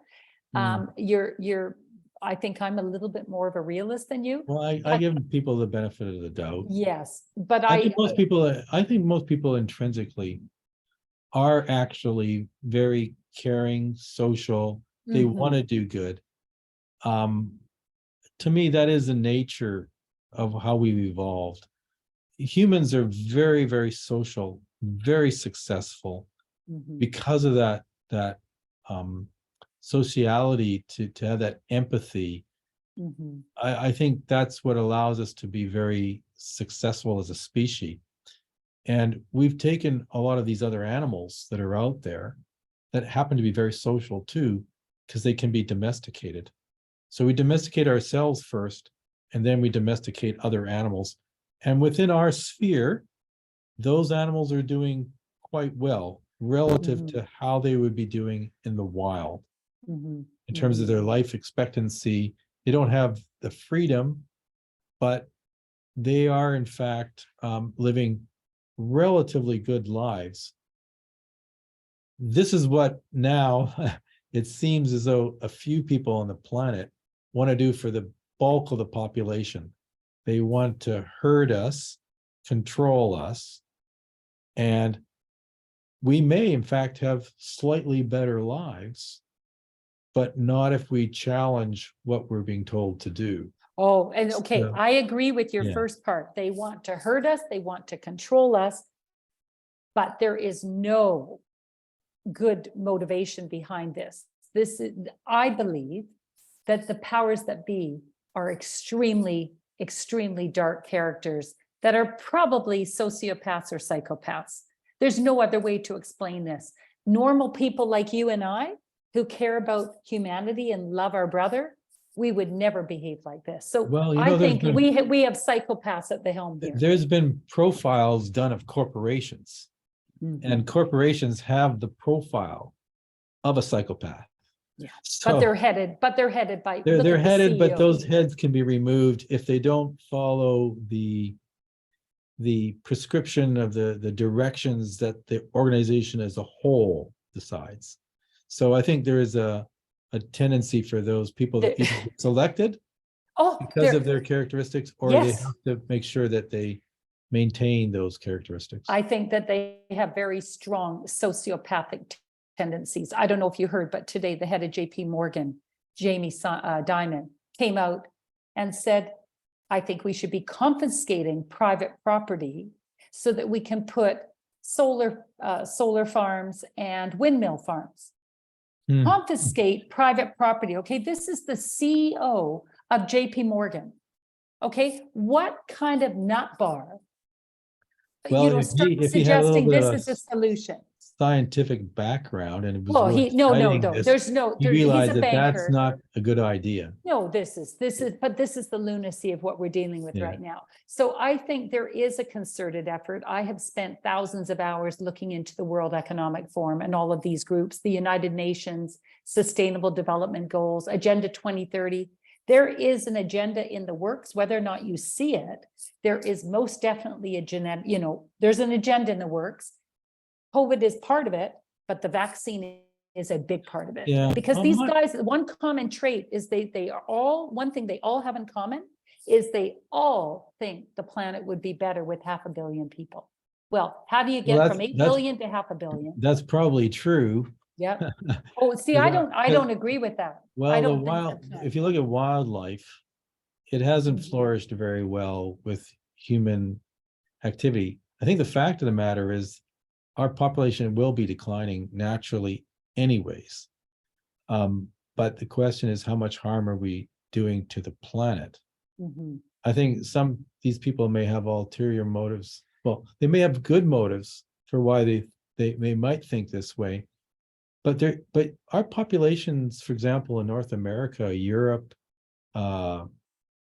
they've been declining.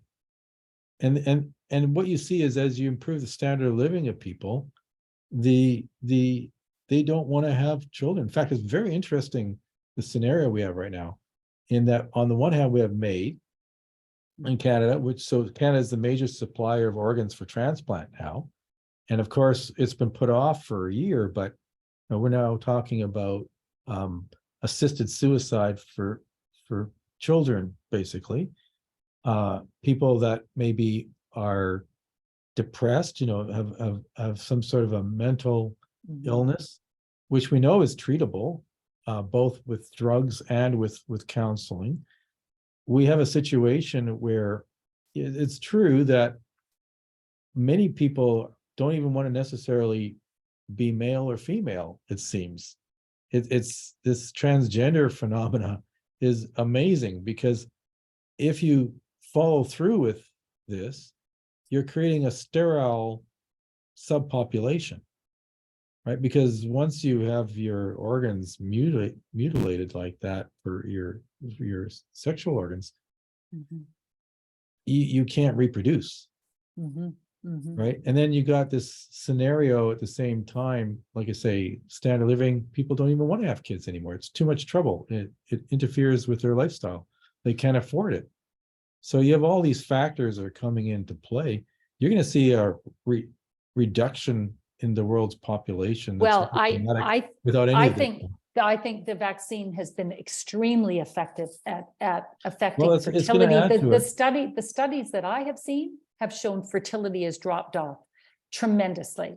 And I don't think the drop in the world's population is going down because people are not choosing to have babies. I think it's because they can't get pregnant. Infertility is at record levels. And also people are dying of the vaccine at record levels.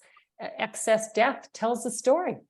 Well, prior to Excess death means COVID-19, something's killing your people. chances of getting, if you have a couple in North America having a child, about 1 in 5 of those couples couldn't have kids.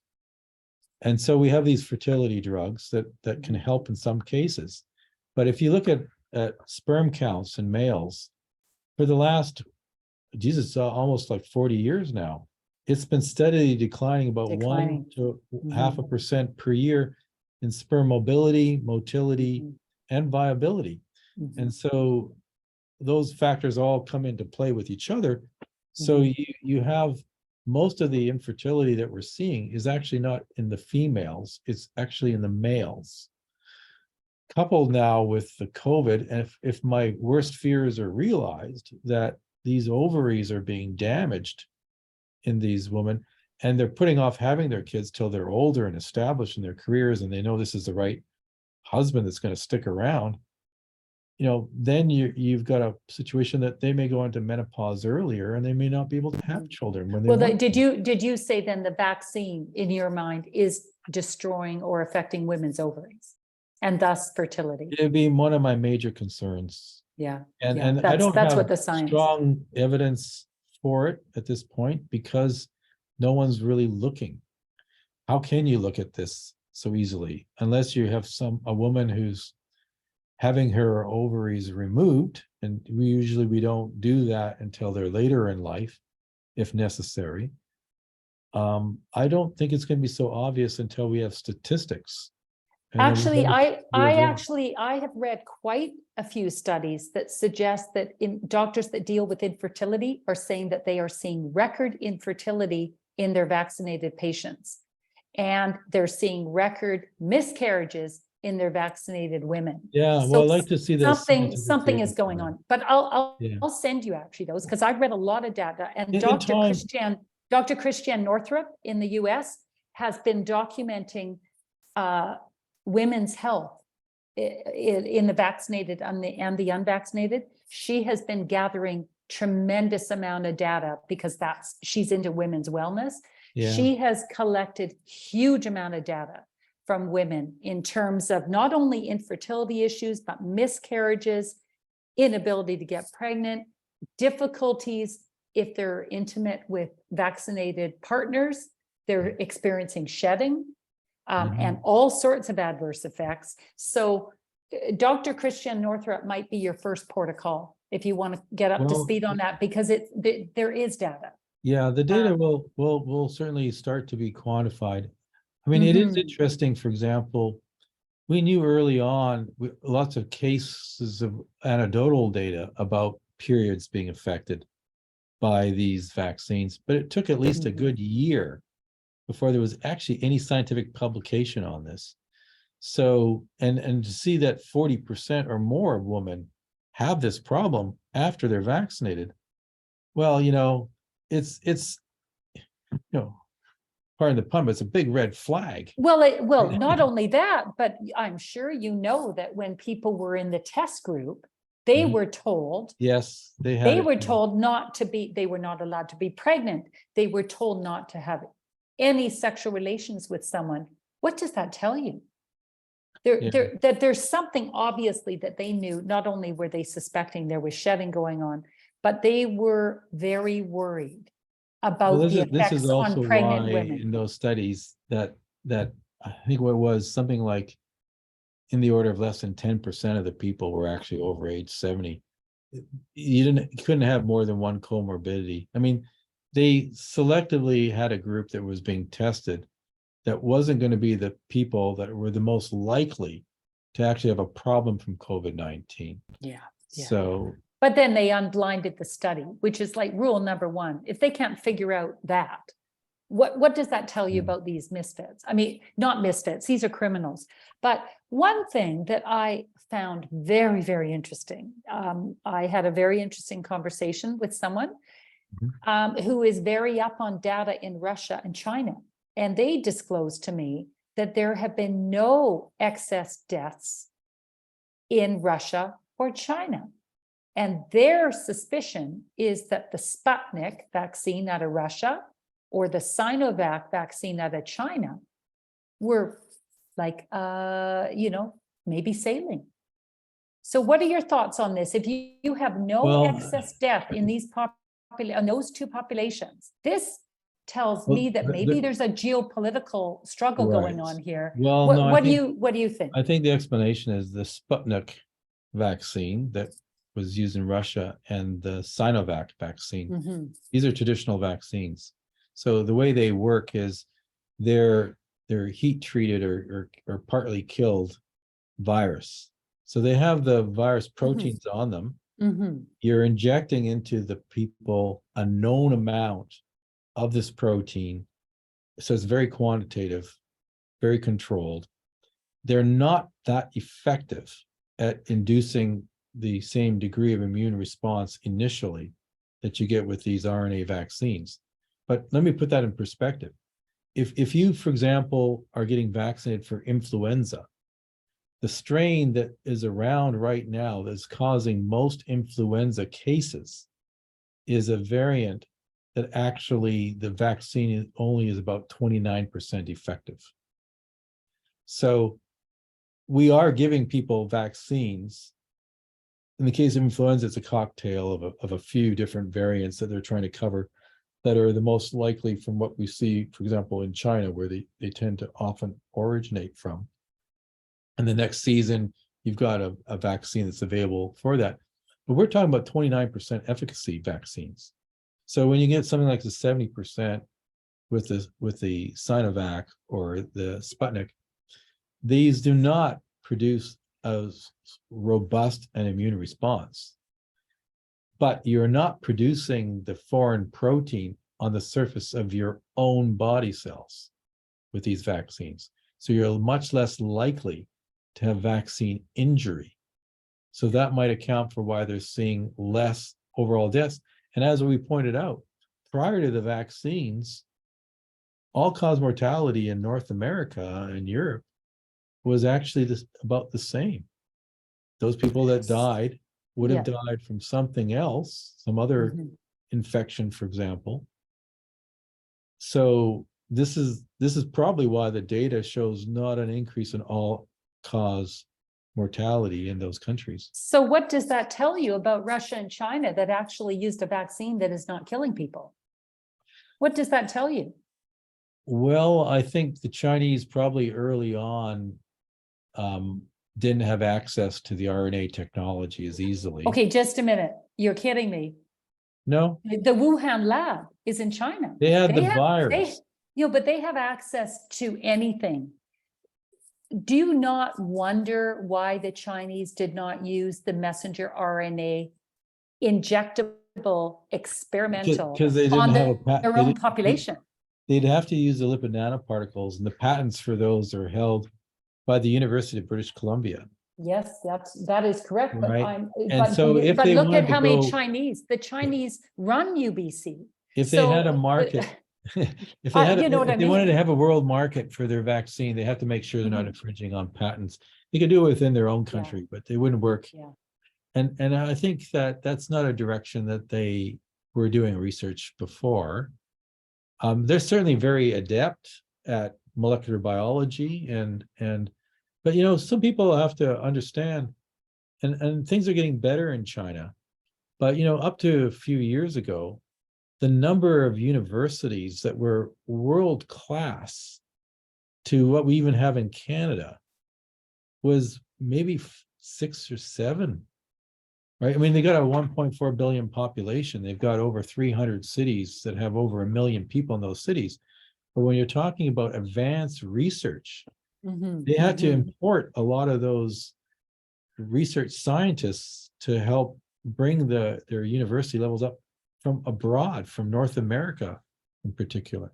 So, well, it seems very curious to me that Russia and China have two unique vaccines that have not caused any excess death in their population. And meanwhile, in the Western world, we have vaccines that have caused tremendous excess deaths. This to me, this seems rather peculiar, and I we can't really tell what's going on in those countries because they don't report. No, they're not reporting, but this was a pretty good source. I mean, for example, at a high level.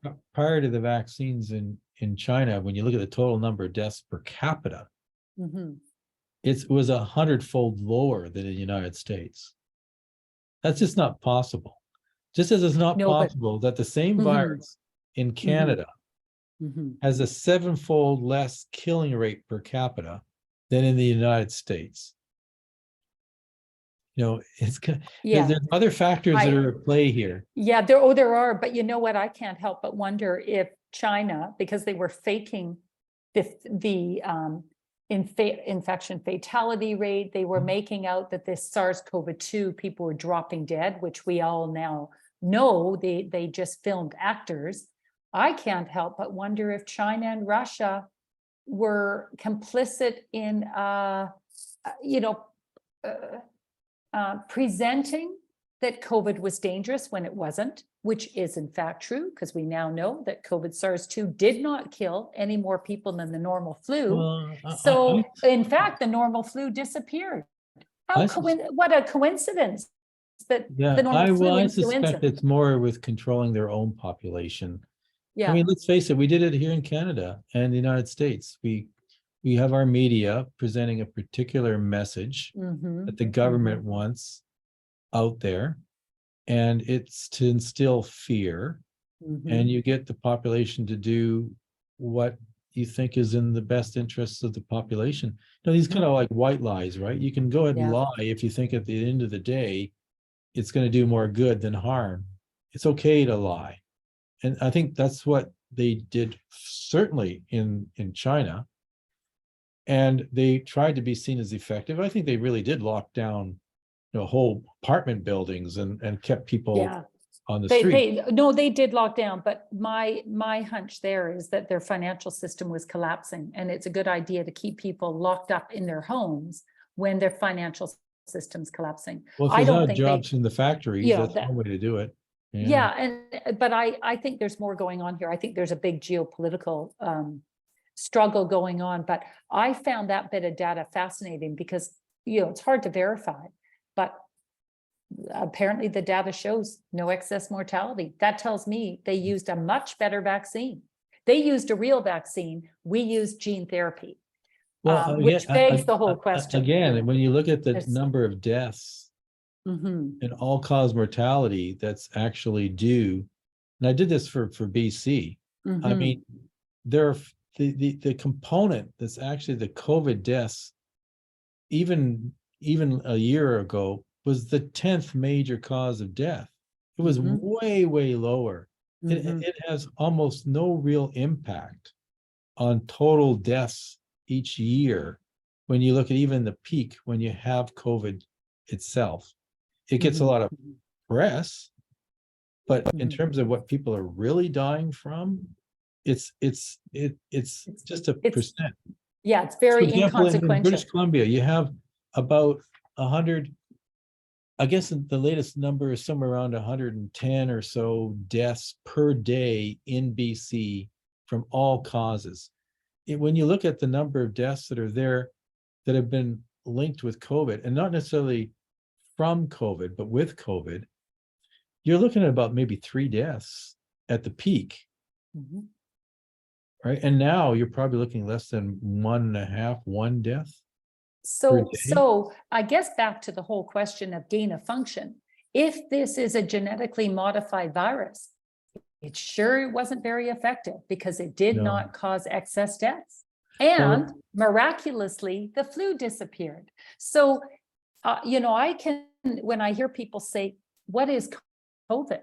I think COVID was a mechanism to shut us all down, to shut down business, well, to I shut don't. down the mom and pop, to get people away from each other. We were not able to mix for 2 years, and they Yeah. alienated. I think Well, COVID is a you're talking about the mechanism. conspiracy, and I think the Well, reality. yeah, it is a I think the conspiracy. reality is Mhm. that you have all these different players Mhm. that are trying to push different agendas, whether Mhm. it's all these transgenderism, the World Economic Forum, Mhm. there's all these different players. Mhm. And when you have a chaotic situation, this is actually an opportunity to actually create change. When you have a stable situation, people are very comfortable with the way Mhm. things are. You Mhm. don't want to change things. So when you have this fear and you've got this upheaval basically in societies, Mhm. then people with their own special agendas are going to push them. And Exactly. this is, I think, exactly what we've seen. I think that, I agree with you. And you look, there was a very interesting report that showed why did people get the vaccine? Less than 10% said they took it for health reasons. Right. 90% said because the government threatened to remove their jobs, Mhm. threatened to, permit not, block them from travel, block them from go to school, university. It was the threats by our government, which tells me our government is not acting on our behalf anymore. Our government has gone rogue and is acting against us. Because certainly, if 10% of people only wanted to get the vaccine for health reasons, despite their efforts to instill fear in us, what does that tell you? Yeah. What does Well, that tell you? the other day, it was kind of interesting. I was watching another Sean Buckley was actually talking at a seminar, and he was pointing out, with media that, what is when you look at Russia with the news organization they have, what's the name of that news organization is Pravda, which means truth.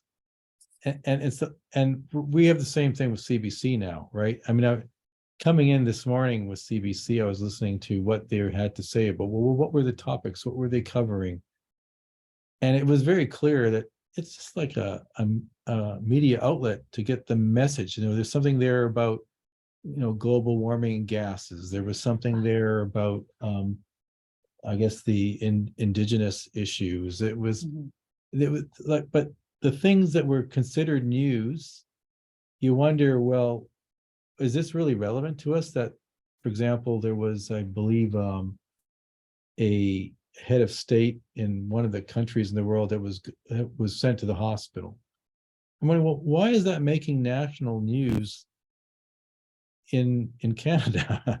You know what I mean? Like, the stuff that they're covering and selecting, it just doesn't make any sense. And so No. they've become kind of like a mouthpiece, essentially, for the government. And Rodney Palmer, Yes, so he Rodney gave a very Palmer, interesting citizen, the testimony at national the the National Citizens citizens. Inquiry. Fantastic. Yeah, and Everyone needs to listen to that expose. yeah, I mean, it's coming Incredible straight testimony. from a veteran, basically Absolutely. investigative news reporter. Mhm. And so we're that National Citizens Inquiry, it's actually going to have a lot of information that should have been some of this kind of stuff that we would have seen in that, for example, emergency measures inquiry. We're going to learn a lot from this, and hopefully it'll open up people's eyes, but at least the historians are going to be able to go back and see this information that's been documented. And then we'll finally get an idea, well, what exactly happened here? It's kind of like people are still reading books about World War II and trying to figure out what happened 80 years later. I'm sure that's what's going to be happening here. So No, I think that now I agree with you. The National Citizens Inquiry is bringing all sorts of very interesting people to the front, sharing the truth. For those of us that have been seeking truth, I think it's been readily available. When people say, I had no idea, I think, what rock have you been under?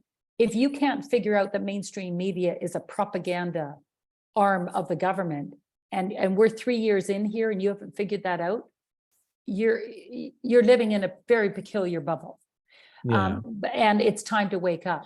But I think that bubble is really, bursting, and that bubble is bursting. And when it thank happens, goodness. people will be able to see much better what's happened. Yeah, but I think a lot of people don't want to wake up because they love their bubble, or they have a vested interest in staying in the bubble. I think a lot of people would rather have their income than expose the truth and be bold. I think the vast majority of people are preferring to stay in their bubble, either subconsciously or consciously. Yeah, Because I think there's that tendency, but on the other hand, I think Canadians do have this sense of freedom, and sometimes this is taken away. The analogy is always given of the frog that's in the pot. They don't realize the temperature is increasing until it's too late. Although I'm told that doesn't actually happen in real life, but nonetheless, I think Canadians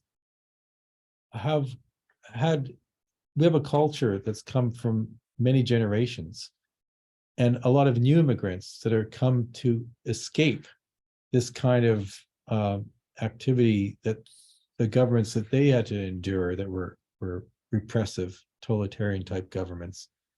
And so I think that a lot of the people here will react, and they'll probably do it at the polls. It'll be very interesting, for example, to see what happens in the US, because Robert Kennedy Jr. has now put his hat in the ring. Oh my God.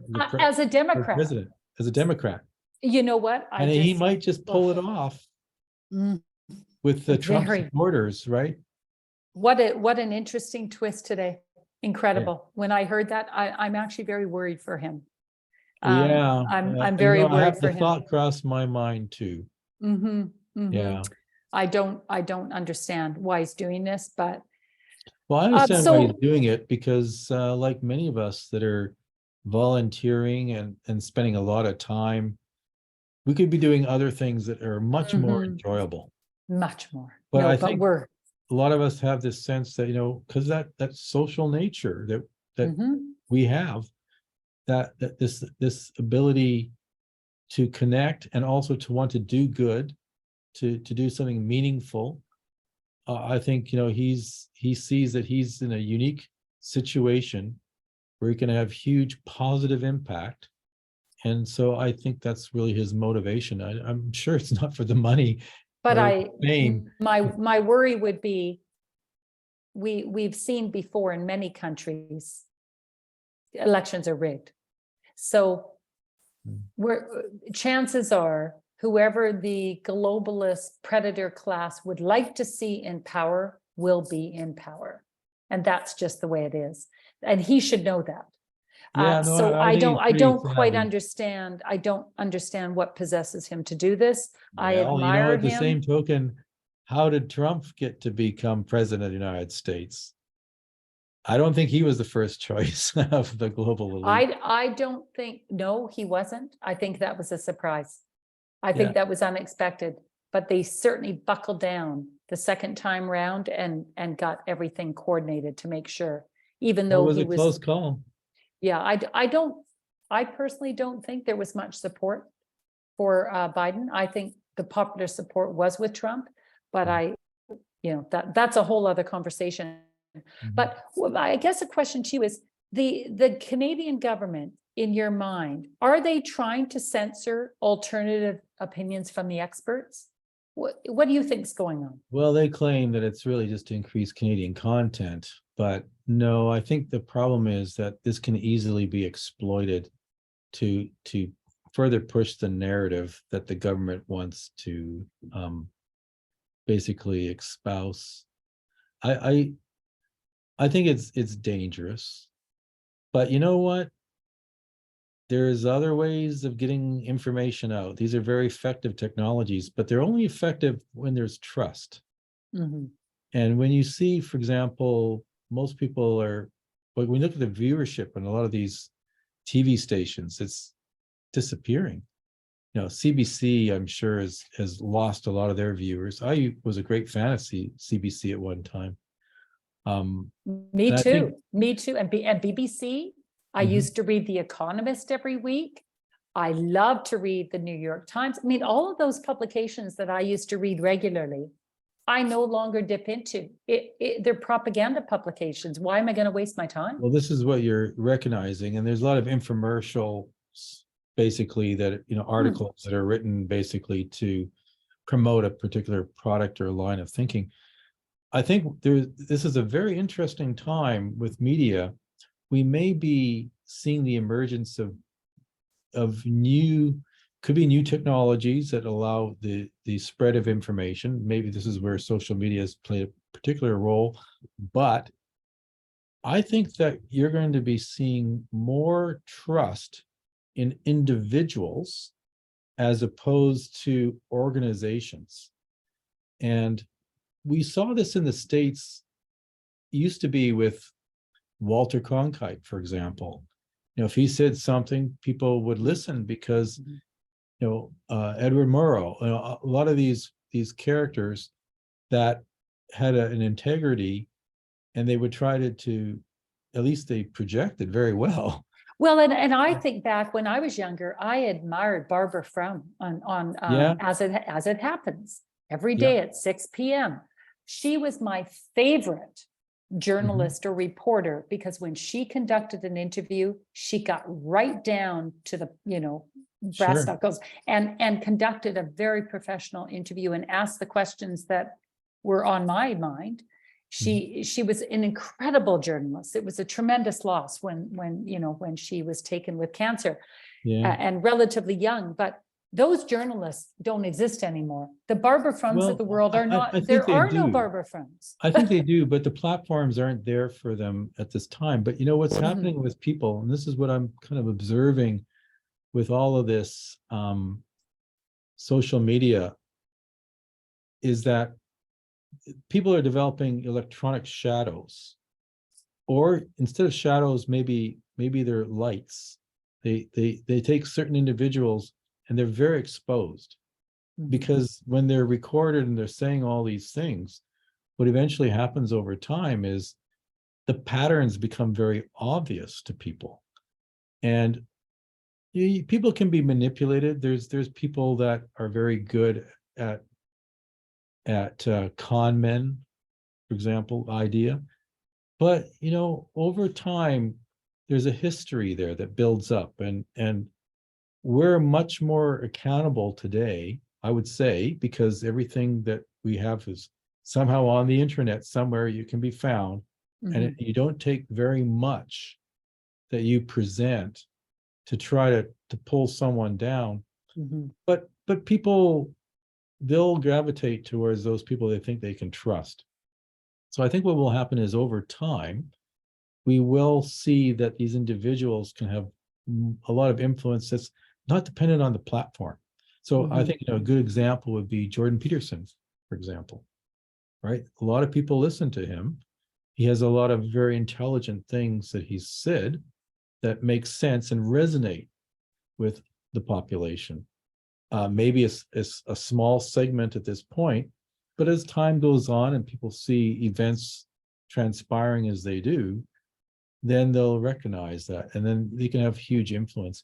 I really like the idea that he has where he's trying to attract some I guess people that are influential, that have more critical thinkers, to come up with a counter to the World Economic Forum as a think tank, to try to help guide governments in directions that are a different agenda, let's say, from the one that the World Economic Forum pushes, where a lot of the funding for them is coming from the Bill Gates and other very rich people, where you kind of wonder what their long-term goal is really.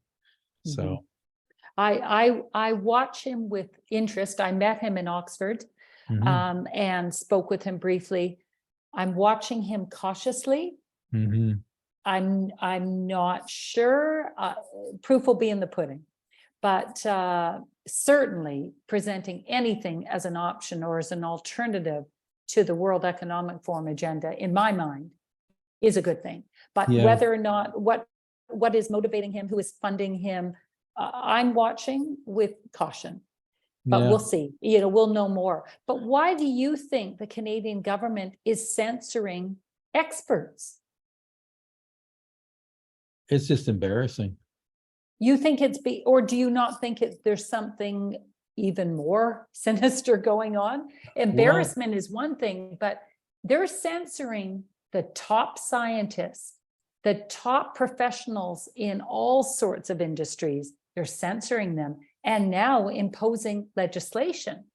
Bill C-11. Yeah. Well, I think, does that not alarm you? Well, C-11 alarms me, but I think the issue here is that they can't prevent these people from speaking, but what they can do is they can try to make it hard for them to have a platform to speak. Well, I'm not so sure about that. Bill C-11, you can be put in prison and you can be fined. I can't remember what the sum is. I think it's 8 years in prison and $1 million. That sounds rather extreme to me. How do you have a platform from prison? Yeah. You know what I mean? So do you not view Bill C-11, how does that separate us from North Korea? Yeah, I don't know if it goes that far. Well, what am I missing? The Senate suggested that they eliminate segments of it that monitor people like me on social media. Well, it went back to the House and they didn't listen to the Senate. So a very dangerous form of Bill C-11 is being proposed now. But it still has to be passed by Senate. Yeah, right? It has to be passed by the Senate. But what has happened to our country? Why can people not express their opinions, especially the experts? Well, right now, the experts are the doctors, the politicians, not politicians, people who are in the know in all sorts of industries, whether it's the climate industry, which is, all of this climate nonsense. You listen to the real experts. No one thinks climate change is an issue. This is a narrative, once again. But the experts that really are in the know are hushed up. They're threatened. They're silenced. They lose their tenure at universities. This is like a witch hunt in Canada and worldwide for anyone who is speaking truth. And Canada is passing legislation. Bill C-11 We are the new North Korea, as many people I meet abroad refer to Canada as the new North Korea.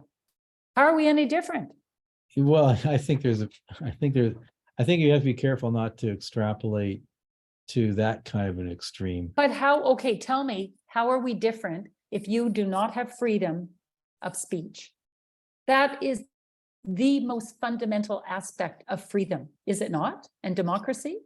Yeah, well, Freedom of speech. I think it's hard to prevent that from happening. What happens is you get like the Rebel Newses and other places where, I mean, it's the content that's really interesting. What is it they're actually saying? And you have to judge, is that in fact reasonable?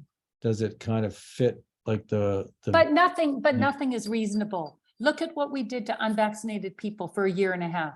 We blocked them out of their work. We blocked them out of going to restaurants, theater. We blocked them from seeing family.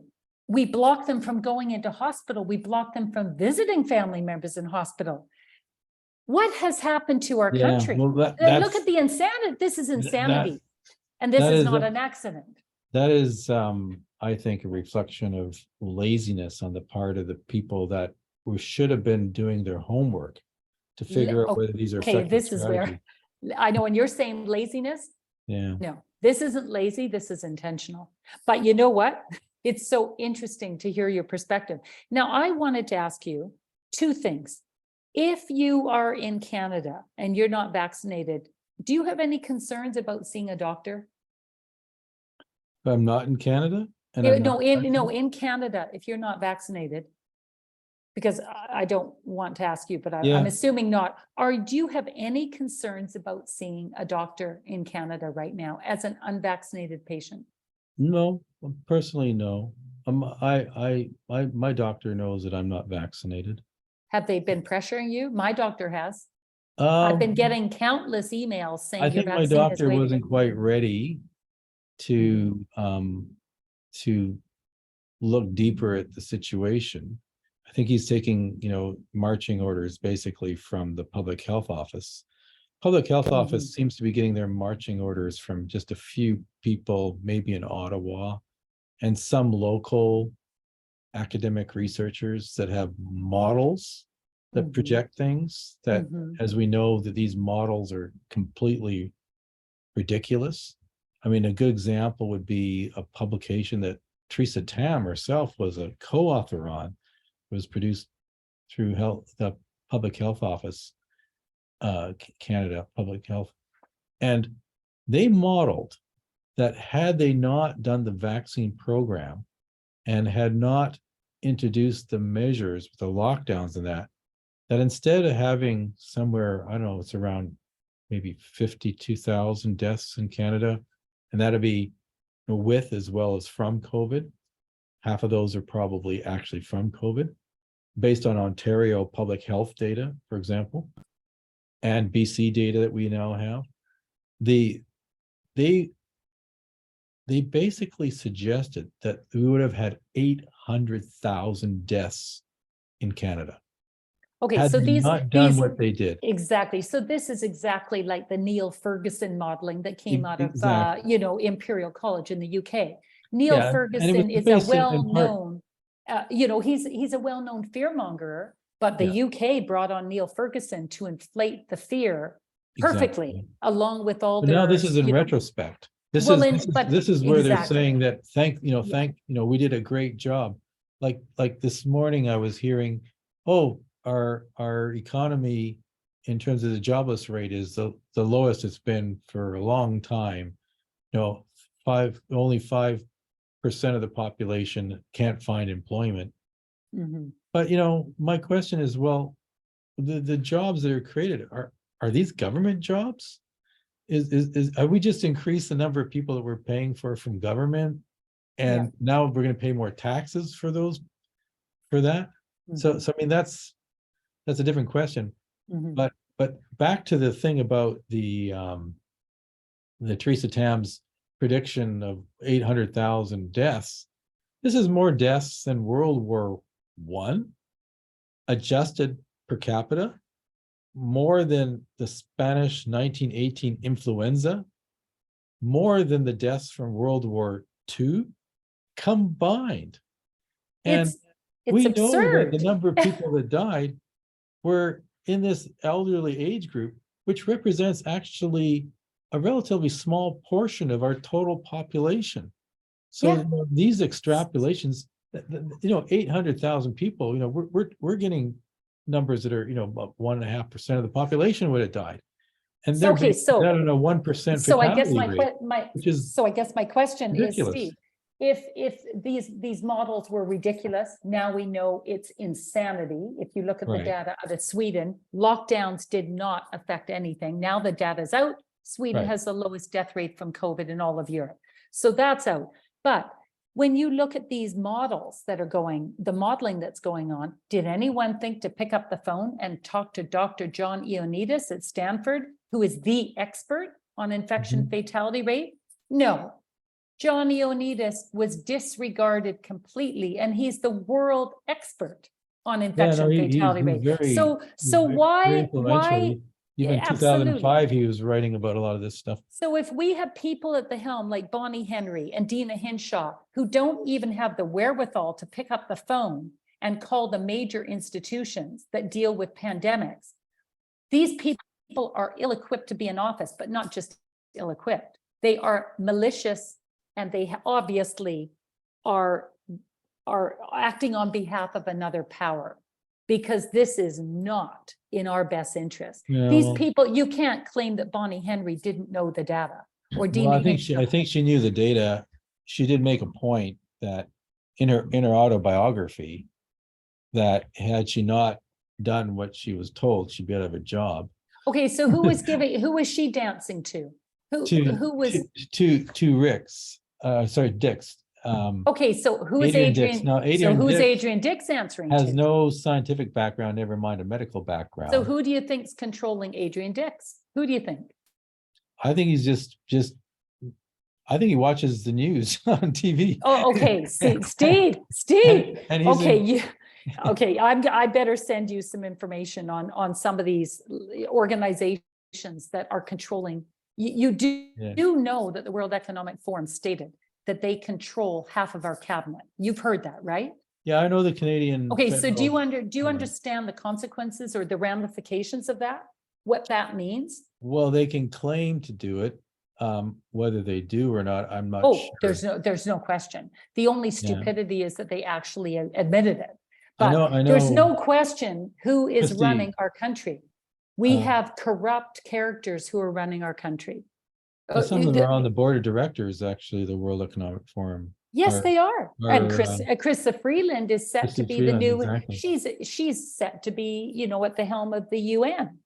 Or NATO, just a minute, I think it's UN. But anyway, we have such corruption at high levels here. This is a banana republic, well, beyond a banana republic. I just throw up my hands, but I should ask you one last little bit. I am very concerned about blood in Canada. Do you think would you have a blood transfusion from a vaccinated person? And if you wouldn't, what are you going to do about it? I don't personally think there's that much risk. I can see one scenario where it might be problematic. If a person has recently been vaccinated, here's a scenario I see as a problem. A person who's been vaccinated and has very high levels of SARS-CoV-2 antibodies, and they're giving blood to somebody who is about to have an operation, and they've just gotten vaccinated because they have to in order to be operated on, like a transplant or something.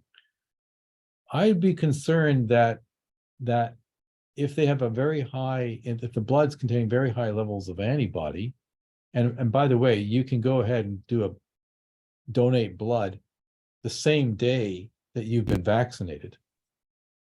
So in that situation, you could anticipate a very strong immune attack in that individual who's already sick, that receives that blood against the spike protein. That could be problematic. However, blood is kept for many days, and the chances that a person has just been vaccinated and then goes and gives that blood is probably very, very relatively low. So I'm not concerned particularly about that. But if someone I'm has not been worried about lipid vaccinated, nanoparticles, so say, you because it's going to don't, be very, very dilute. Because what happens is when you have those lipid nanoparticles in your own blood, they're going to fuse with cells very quickly, whether it's red blood cells or cells throughout your body. So the actual concentrations after a couple of days in the blood itself is probably very low. So, so you and would, so you do exosomes, not, the messenger RNA component, you're in essence genetically modified. So if it passes through blood, through the milk of a mother to an infant, why would it not readily pass from someone's blood that has been donated to another? Well, I don't understand that. It's passing through breast milk. well, for example, the situation with the breast milk is, let's say, what we do know is that you can have some lipid nanoparticles. Actually, we have determined that there's antibodies in breast milk in my own lab, but some of the protein, the baby's going to be actually digesting it. It's not being injected into their blood per se. So the situation you're more concerned about is where you're actually putting blood from one person into the bloodstream of another person. Yeah. And having that travel. If it's exosomes, these are the debris that's produced from the destruction of cells by the immune system when they're attacking spike producing cells. Those exosomes will have spike protein on them. I think that itself, it won't be genetic material that's in those to produce more spike protein. It'll actually act almost like an immunization of that person. So I don't see the spike protein being a problem. I think the blood, having sat around for a while, there will be degradation of the lipid nanoparticles, and also like they'll fuse with red blood cells. Now, red blood cells, they can produce proteins from RNA. They don't actually have any DNA. They mammalian blood cells, unlike, for example, bird blood cells, which have nuclei and DNA, they're not able to divide you can produce some proteins from the RNA that's in them, but I think it's going to be very, very dilute. I don't think when you're transferring blood cells, there is some plasma, but I think most of the time it's the cells that they're actually putting into people. Well, the plasma is a saline whole solution. other issue. I know that people that were vaccinated were not allowed to donate plasma. I would be very reluctant to have vaccinated plasma at this point, but vaccinated blood. So if you had the option Well, to very donate, few people today are actually going to be having any, because hardly anybody's getting vaccinated anymore. no, but if you're going in for surgery and you have the option to donate your own blood in advance, which apparently is Yes. available, Yes, possible. or you have the ability during the surgery to have one of, I don't quite understand the technology, but somehow it recirculates your blood. They take your blood during the surgery and put it, I'm not quite sure how it works, but if you had the choice to do They're probably that. filtering it out. Yes. So They're if you had keeping the the choice blood to, cells. so if you had the choice to do that, Mhm. or you have the choice to have vaccinated blood presented to you, what would you choose? Again, to me, I wouldn't be worried about it. So you would not choose to use Just your the own blood. odds. There's, like, when we talk about shedding phenomena, for example, I think it's three things. One, it could be actual virus, because you're at higher risk of getting the virus soon after you're vaccinated. That's shown in Alberta health data. Mhm. It could be the actual lipid nanoparticles, or it could be the shed remnants of cells that have been attacked that produce the spike protein, these exosomes I talked about. I don't see the exosomes as being a problem. I think it's very unlikely that you would have SARS-CoV-2 virus that would be in the blood. It'd be tested for by PCR. if in terms of the lipid nanoparticles, like I say, most of that would be absorbed by the body like a sponge. So when you get some blood from these people, unless it's right after they've been vaccinated, a day or two, I don't think it's a big issue. Boy, I would be terrified. I Yeah, would rather, but at this I point, I'd can't- almost rather die than have vaccinated blood put in me. But the state of Montana passed a law that the vaccinated are not allowed to donate blood anymore. Yeah, I think that don't is know a the very, rationale. very, But don't forget to that me, most because people, I guess the rationale is that we are dealing with a massive experiment. That's the rationale in my yeah, mind. but let's say you've got these people that are getting injected, now like 1 billion people with a vaccine that's a very concentrated dose of tens of trillions of copies of the lipid nanoparticles. I would expect that when you're getting a blood sample, the blood that they're giving you from that individual, because remember, when you're being vaccinated, that individual, the amount of blood they're giving is a few hundred mils. It's you've got over 4 liters of blood. So what you're getting is probably less than a fraction of a percent of what you're actually getting when you're vaccinated in your arm from a blood transfusion. So, But look at all the people who contracted hepatitis from getting a well, that's a blood virus. donation. That's an active virus. Yeah, that but can you replicate. gotta, I don't know, I think The lipid nanoparticles can't replicate. but you have, I don't know, I think, to me, I'd be nervous, but Well, I when guess you get it's a personal choice. when But you I get certainly, infected, for example, in fact, this is the interesting thing. When you look at most vaccines that involve attenuated forms of the virus, the amount that you're actually getting can be something from 50 to a few thousand copies of the virus. That's all you actually need to evoke a full immune response that may protect you for the rest of your life. That's why when you're injecting tens of trillions of lipid nanoparticles, which are about the same size as these viruses, by the way, well, that's a totally different, playing field in terms of just the sheer numbers of these lipid nanoparticles.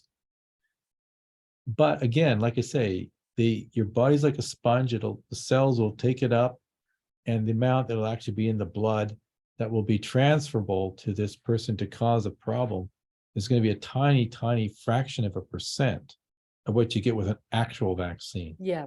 So But to me, I the guess risk is very low. the rest is low. Well, I know that organizations like Safe Blood, which are creating networks all around the world for people to access pure blood, unvaccinated blood, Yeah. those organizations are growing very quickly. As an unvaccinated Yeah, person, there again, is there's a no fear way. factor that's involved. But I think it's legitimate. I mean, look at all of the shedding. I have countless, it's anecdotal, but I have countless friends who have problems being intimate with their partner. They've all, they might be in their 50s and they're bleeding profusely. How do you explain that?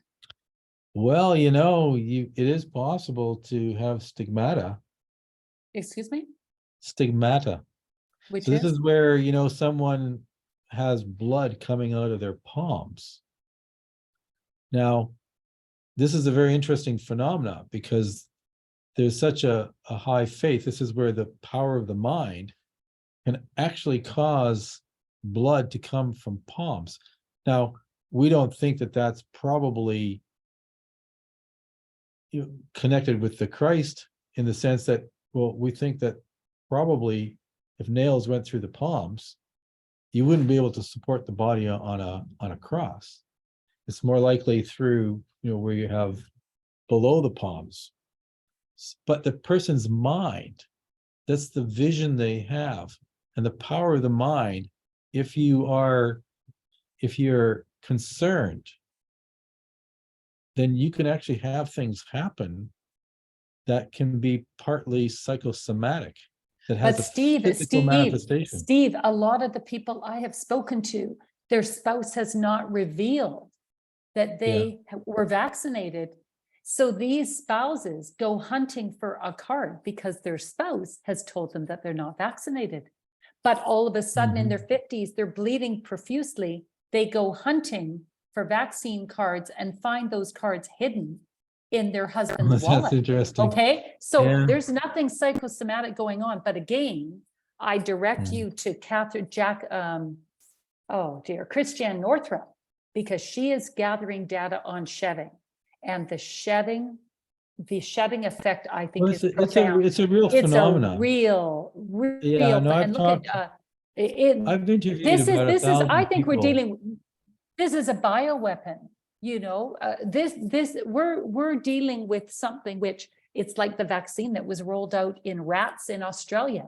They created a vaccine that killed the rats, and it killed all of the rats in the not colony. I don't even know what the word is. They designed a vaccine that killed all of them. Oh, yeah, I'm sure that's so it's the certainly technology is technically there. feasible. Mhm, Yeah, mhm. it's This technically is what feasible. we're dealing with. If they use it Yeah. on rats in Australia, why would they not use it on us in this Well, vaccine? Yeah, uh, of course. I think people do experiments to see, like, Mhm. again, gain of function. Gain of It function. doesn't mean that they're Mhm. designing it to kill people. No, It's I certainly think feasible to do that. it appears to be in the vaccine. There's no question. Shedding is a component of this vaccine. Is it an accident? There's too many accidents going on here, Steve. There's way too many accidents. These can't just be. How do you create a vaccine even when you're testing it? You are mandated to report. In Pfizer, you had to report on how the vaccine was affecting everyone in your household. Have you ever heard of that in a test group? Why would they have asked No. you to report on how the vaccine affected everyone in your family? Why would they have included that question? Doesn't that seem peculiar? Yeah, well, I'm not aware of that Oh, well, questionnaire, that's but definitely, but you know what? I'll direct you to Dr. Naomi Wolf, because she is really up on all this. But yeah. my last question for you is, what keeps you awake at night? What, It's all this work. all your work, but are there any burning issues that you wake up in the middle of the night and think, like, what are you most alarmed about right now? My biggest concern is the next generation, in terms of how they've been influenced, the opportunities that are there for them going forward in the future, the impacts that artificial intelligence and other technologies are having that may make their lives perhaps not as rich as we've been able to experience, that they won't have the economic means, they won't have the travel, the opportunity to meet people in other places in real life and physically. They'll be kind of confined to the internet, and they may be somewhat satisfied, but only because they don't really know what they're missing. And the transgender phenomena is very intriguing to me, because it's kind of like people, another person pointed this out, and I think they're right. Either you believe that God didn't design us properly, and we ended up being male or female by mistake from what we wanted to be, or you take the evolutionist perspective and there is no God, and somehow hundreds of thousands of years or millions of years of evolution to have even sexual selection itself become one of the main driving forces in macroscopic organisms. Almost all creatures that you can see, they reproduce sexually, whether it's a plant or an animal. So we're evolved to be like this. So to have the idea that somehow there's some sort of a mistake, we're in the wrong body, to me, when you look at statistics on this factor, we're talking about one in maybe tens of thousands historically are children that grow up thinking that they're in the wrong body. But now we're seeing as much as 10% of kids that are wondering, I don't like my particular, sex, and I want to change it. And it seems to me there's a lot of peer pressure on them, and we're going to end up with these children making mistakes that later in life are irreversible. Mhm. And so I think what's happening is when you have that kind of situation, the degree of intimacy that you have with a male-female partner, and don't get me wrong, there's intimacy that exists also that's there with who we call cis relationships, where lesbian or gay male, you have that intimacy. But in this case with the transgenderism, where in fact it may not even be possible for these to have orgasms, you kind of wonder, well, do you develop that kind of connectivity that is possible with male-female relationships? Or even with gay relationships, their organs are not being altered. Their bodies are the same. Their minds may be in a different orientation from most people. But to me, this is a very dangerous direction that I see, that they're going to be disconnected from having that kind of connectivity that's there with the opportunity of intimate type relationships. And they're just not connecting physically. They're not, even as friends in groups. With Facebook, you've got a situation where, you may as well call it face mask, because you don't know what you're dealing with this other individual at the other end, and you see this exploitation. And I think what's happening out of all of this is that these youth, they're looking for that connectivity, and they're being disappointed, because we know that people that hang out on social media a lot, they have actually fewer friends, like real friends that they'll get together with and share, intimate knowledge with. So there's a frustration there. They're seeing a portrayal that's in on a screen that, they're showing all the great things that your friends are doing, and it's just creating envy, not jealousy, but envy. That they don't want their friend. They're happy that their friends have these good things happening. Mhm. They don't want it from them. They just want to have the same experience themselves. So there's just a lot of things that are happening simultaneously that our youth are being exposed to, and they're being the most brainwashed in the schools right now and in the universities. They're losing their critical thinking skills. They're the most vulnerable to propaganda. And I just, the future to me just doesn't it's just not it's not going to pan out as well for them as we've been able to experience. And to me, that makes me very sad. And that's why we have to be more active in trying to help, this next generation, which I think is going to be in bad shape, Do you physically, think physically, mentally, emotionally? spiritually. Mhm. Do you feel that this is an agenda of the government and educational institutions and schools to push this agenda? No, I think my colleagues all mean to do well. I think that they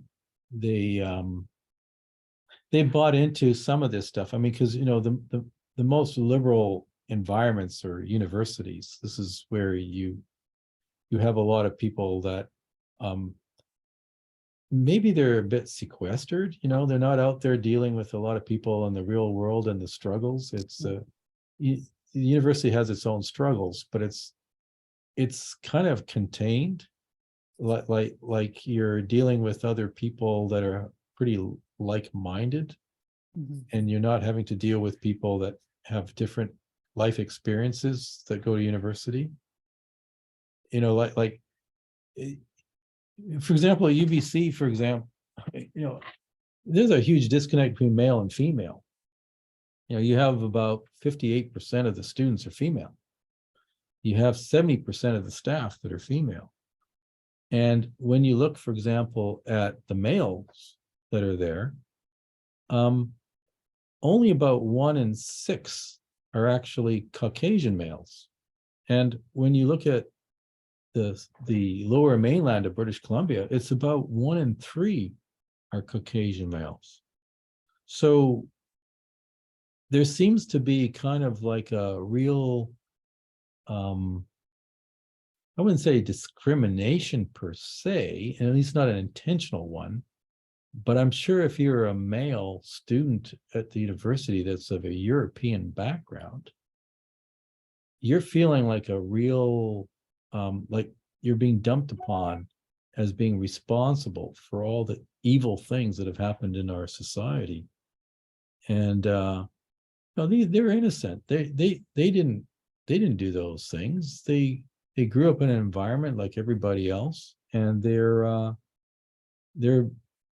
seeing themselves represented as basically, again, the source of all the problems in the world today. This is why people like Jordan Peterson appeal to so many of the young males. Right? Well, where does all this twisted, how would I say, agenda come from? Do you not see that this is coming from government? They're pushing this agenda.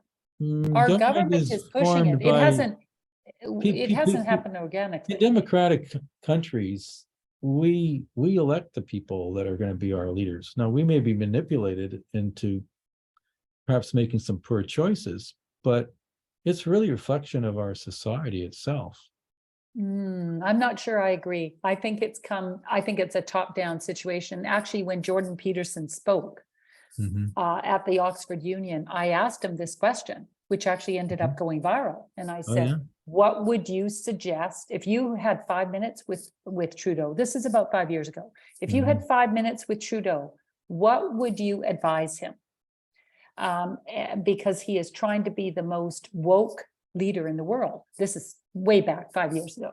So that was my question to Jordan Peterson. And Jordan Peterson's answer was, Trudeau needs to understand that he's giving special status to special groups, and in a sense is causing tribalism.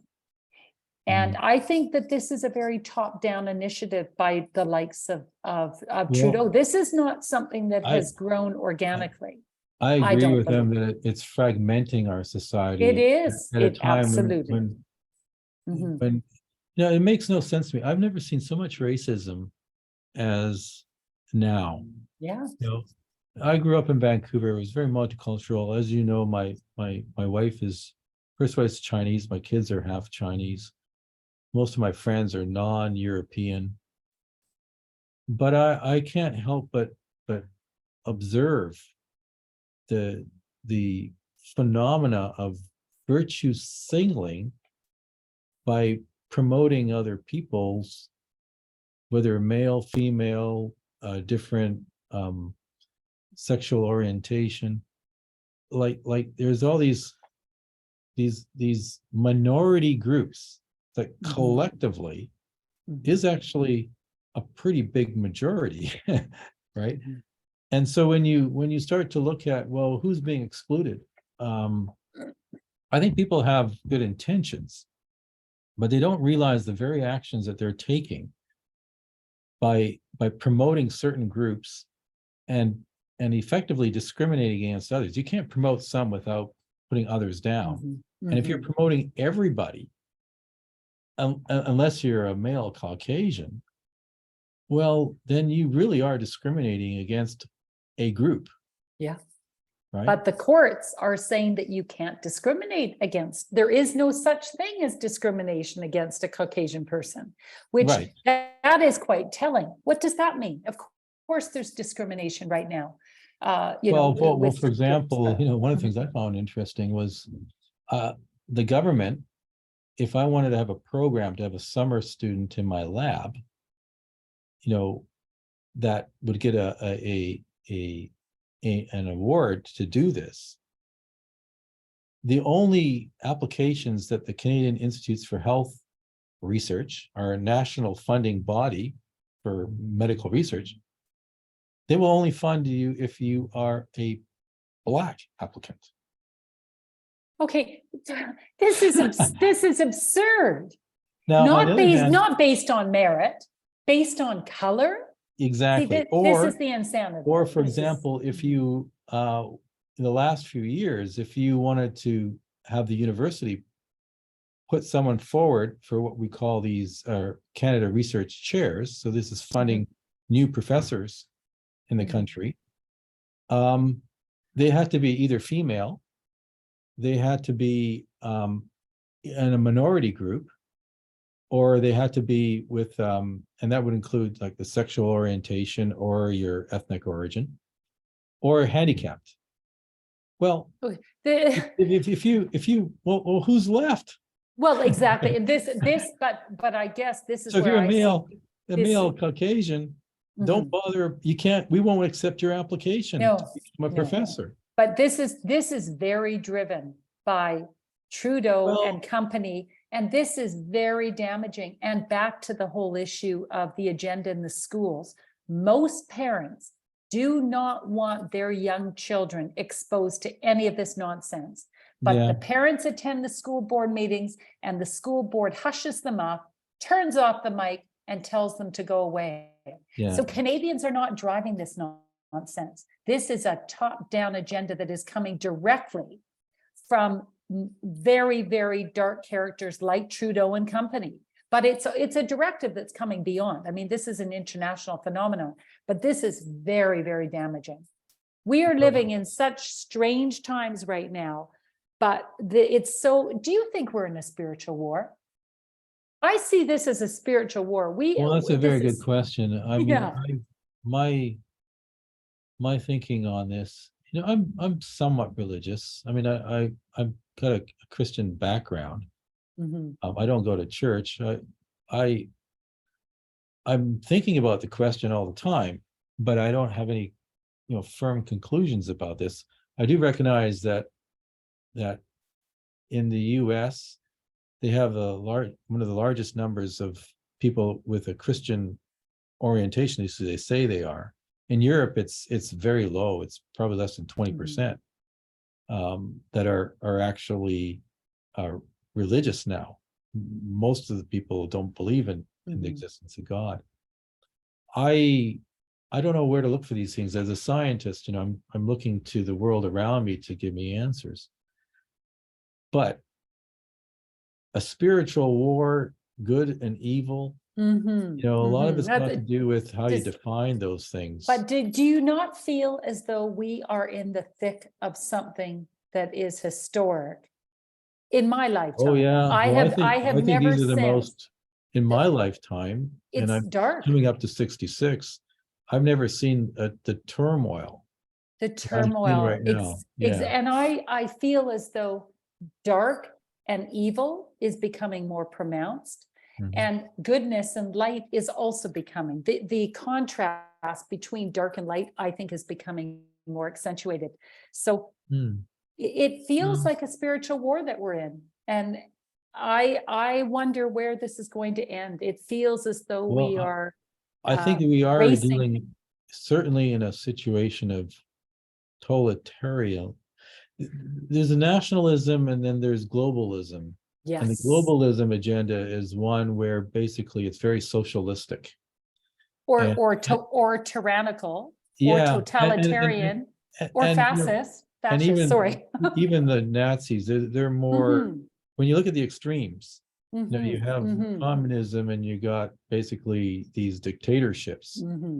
And the two might seem very different, but their tactics are the same. And somewhere in the middle, there's some sort of reasonable opportunity that you can improve either way to try to improve your society, so that and to me, I see the biggest failings is that we are looking to always improve the human condition but we don't recognize that there's a whole environment. We share the planet with other animals and resources. And so there's some sort of a balance. Some people say that, well, the native peoples, they have some of the answers to those questions. But I'm rather skeptical about that. I think their technology never really developed really over tens of thousands of years to the time that the Europeans came in. There was trade that was going on for hundreds of years before that through the north. That's why when you look at a lot of the native culture, there are even with the beads, those are not really beads that they make. They actually got those from trade routes from Europe, right? So there's always been an influence. But this idea that they're stewards of the land, and that's why it was able to be preserved, I just don't buy that. I think they just weren't very efficient at expanding their populations because they had to deal with disease and war and all these other things that the people in Europe or Asia or the Africa experienced. And when you had the Europeans come in, we were just, it's guns, metal, germ, steel idea of Jared Diamond. Yeah, Jared Diamond. It was a guns, superior germs. technology. And that's how it's always evolved, not just within, Europe coming to the Americas, but it's always been like that all throughout the world in different continents where you have different groups come in and take over. I mean, it's kind of interesting. Horses, for example. When did we first start riding a horse? Well, that we think is Central Europe, the steppes, maybe around Ukraine and stuff like that. That's when we first started riding horses. Now, that was a tremendous technological advance for us, to be more efficient at riding these horses. And we think that civilization, which we have very little historic records from, at one point was an empire that spread up, and the language that we have, the Indo-European language root, was spread from these people. But once that technology got absorbed into those other conquered communities, then there was no strategic advantage of that group that started it in the first place. The same happened with the Romans, for example, when their empire collapsed. Well, what collapsed them wasn't these, barbarians that were uncivilized. They were Roman citizens from the territories that came in and got rid of that central rule by Rome. And so this is the situation. So do you feel right now then we are seeing, do you sense that something is underfoot? Have you ever sensed anything like this in your lifetime? Oh, there's always been movements. I grew up in the 60s where, I was young, but we had hippies. Yeah, but don't you find that this is a whole different level? Do you not feel that this is unprecedented right now? Well, I think, there was always the government, pushing the military agenda, for example, in the US. And that had huge influence on the TV that we watched, whether they were drama programs or the news. So I think these kind of techniques have been used for a long time. Maybe it's just accelerating now. Tides turn in different directions. But it feels pretty intense right now. Yeah, because we're probably amongst the few that seem to feel like we're persecuted or ignored. Whereas not only persecuted. I think for other people think this is a wonderful time. Well, for people that aren't aware of what's going on, life is as per normal. But for those of us who are, aware and paying attention, we're on the cusp of financial catastrophe. Yes. We are seeing with the WHO pandemic treaty and the IHR, all of those shenanigans going on. That's extremely alarming. Before we close then, can I just ask you quickly, what do you think of the WHO negotiations right now in modifying things and with the pandemic treaty and Yeah, no, international I'm health. not in favor of what they proposed, and thank God Mhm. the African countries rejected it. They're gonna try to come back with it again, and Canada has signed on onto it originally and probably would like to continue to do that. Crazy, There's eh? there's What in the certain world? efficiencies that come from centralized government and that, but the problem is they've demonstrated with the handling of the COVID-19 pandemic, in my mind, how poorly they actually operate, How incompetent. how And, and, incompetent and look and at, the and mistakes. look at who's at the helm. You know, you've got an Right. Ethiopian criminal. Yeah. Tedros should be in prison. He's a Yes, well-known I Ethiopian. understand that. He's not even a physician. And then you No, have Bill Gates and company as one of the biggest funders besides right. Germany and the US. So you have a corrupt private organization calling the shots on international health. That there's a problem right there. I hope Yeah. that Canada just pulls out. We shouldn't be involved with the WHO. Well, I think what we have or should have, in the past we had it, is you bring medical experts together to discuss problems, and then there's a sharing of knowledge, and then these people go back to Go back and make their decisions and then they make decisions that make decentralized. sense Mhm. for the environment that they have, because every Exactly. different place has different issues. And Mhm. so I think you want to share that knowledge and sometimes resources. And so having an organization that brings people together is good. Yeah. It should not Yeah. be the decision-making No. body Well, that is done across the globe. I agree with you. The decision-making body with authority to Right. call the shot. This is the scary bit. Is this new treaty allows the WHO to call the shots on all the member countries. That's Yeah. dangerous because they are private and they are controlled by big pharma and some very nefarious characters. So I'm absolutely for decentralization, but you know what? Canada has signed up. It's so corrupt. Oh, you know what? I I think we better end. But you know what, Dr. Steve Pelech, this has been such an invigorating conversation. Yeah. And I really appreciate you taking the time and sharing your knowledge and expertise and opinion on all sorts of matters. Yes. And We covered a lot. That's we for sure. covered a lot. So thank you so much for joining me in this conversation. And I look forward to chatting with you again. Yeah, no, thanks. Again, like I said, I start off, it's always a real pleasure. And it makes me think of some of the Okay. things, these Yes, topics that's too. right. Lots of food for thought. Sure. Okay, thank Thank you. you.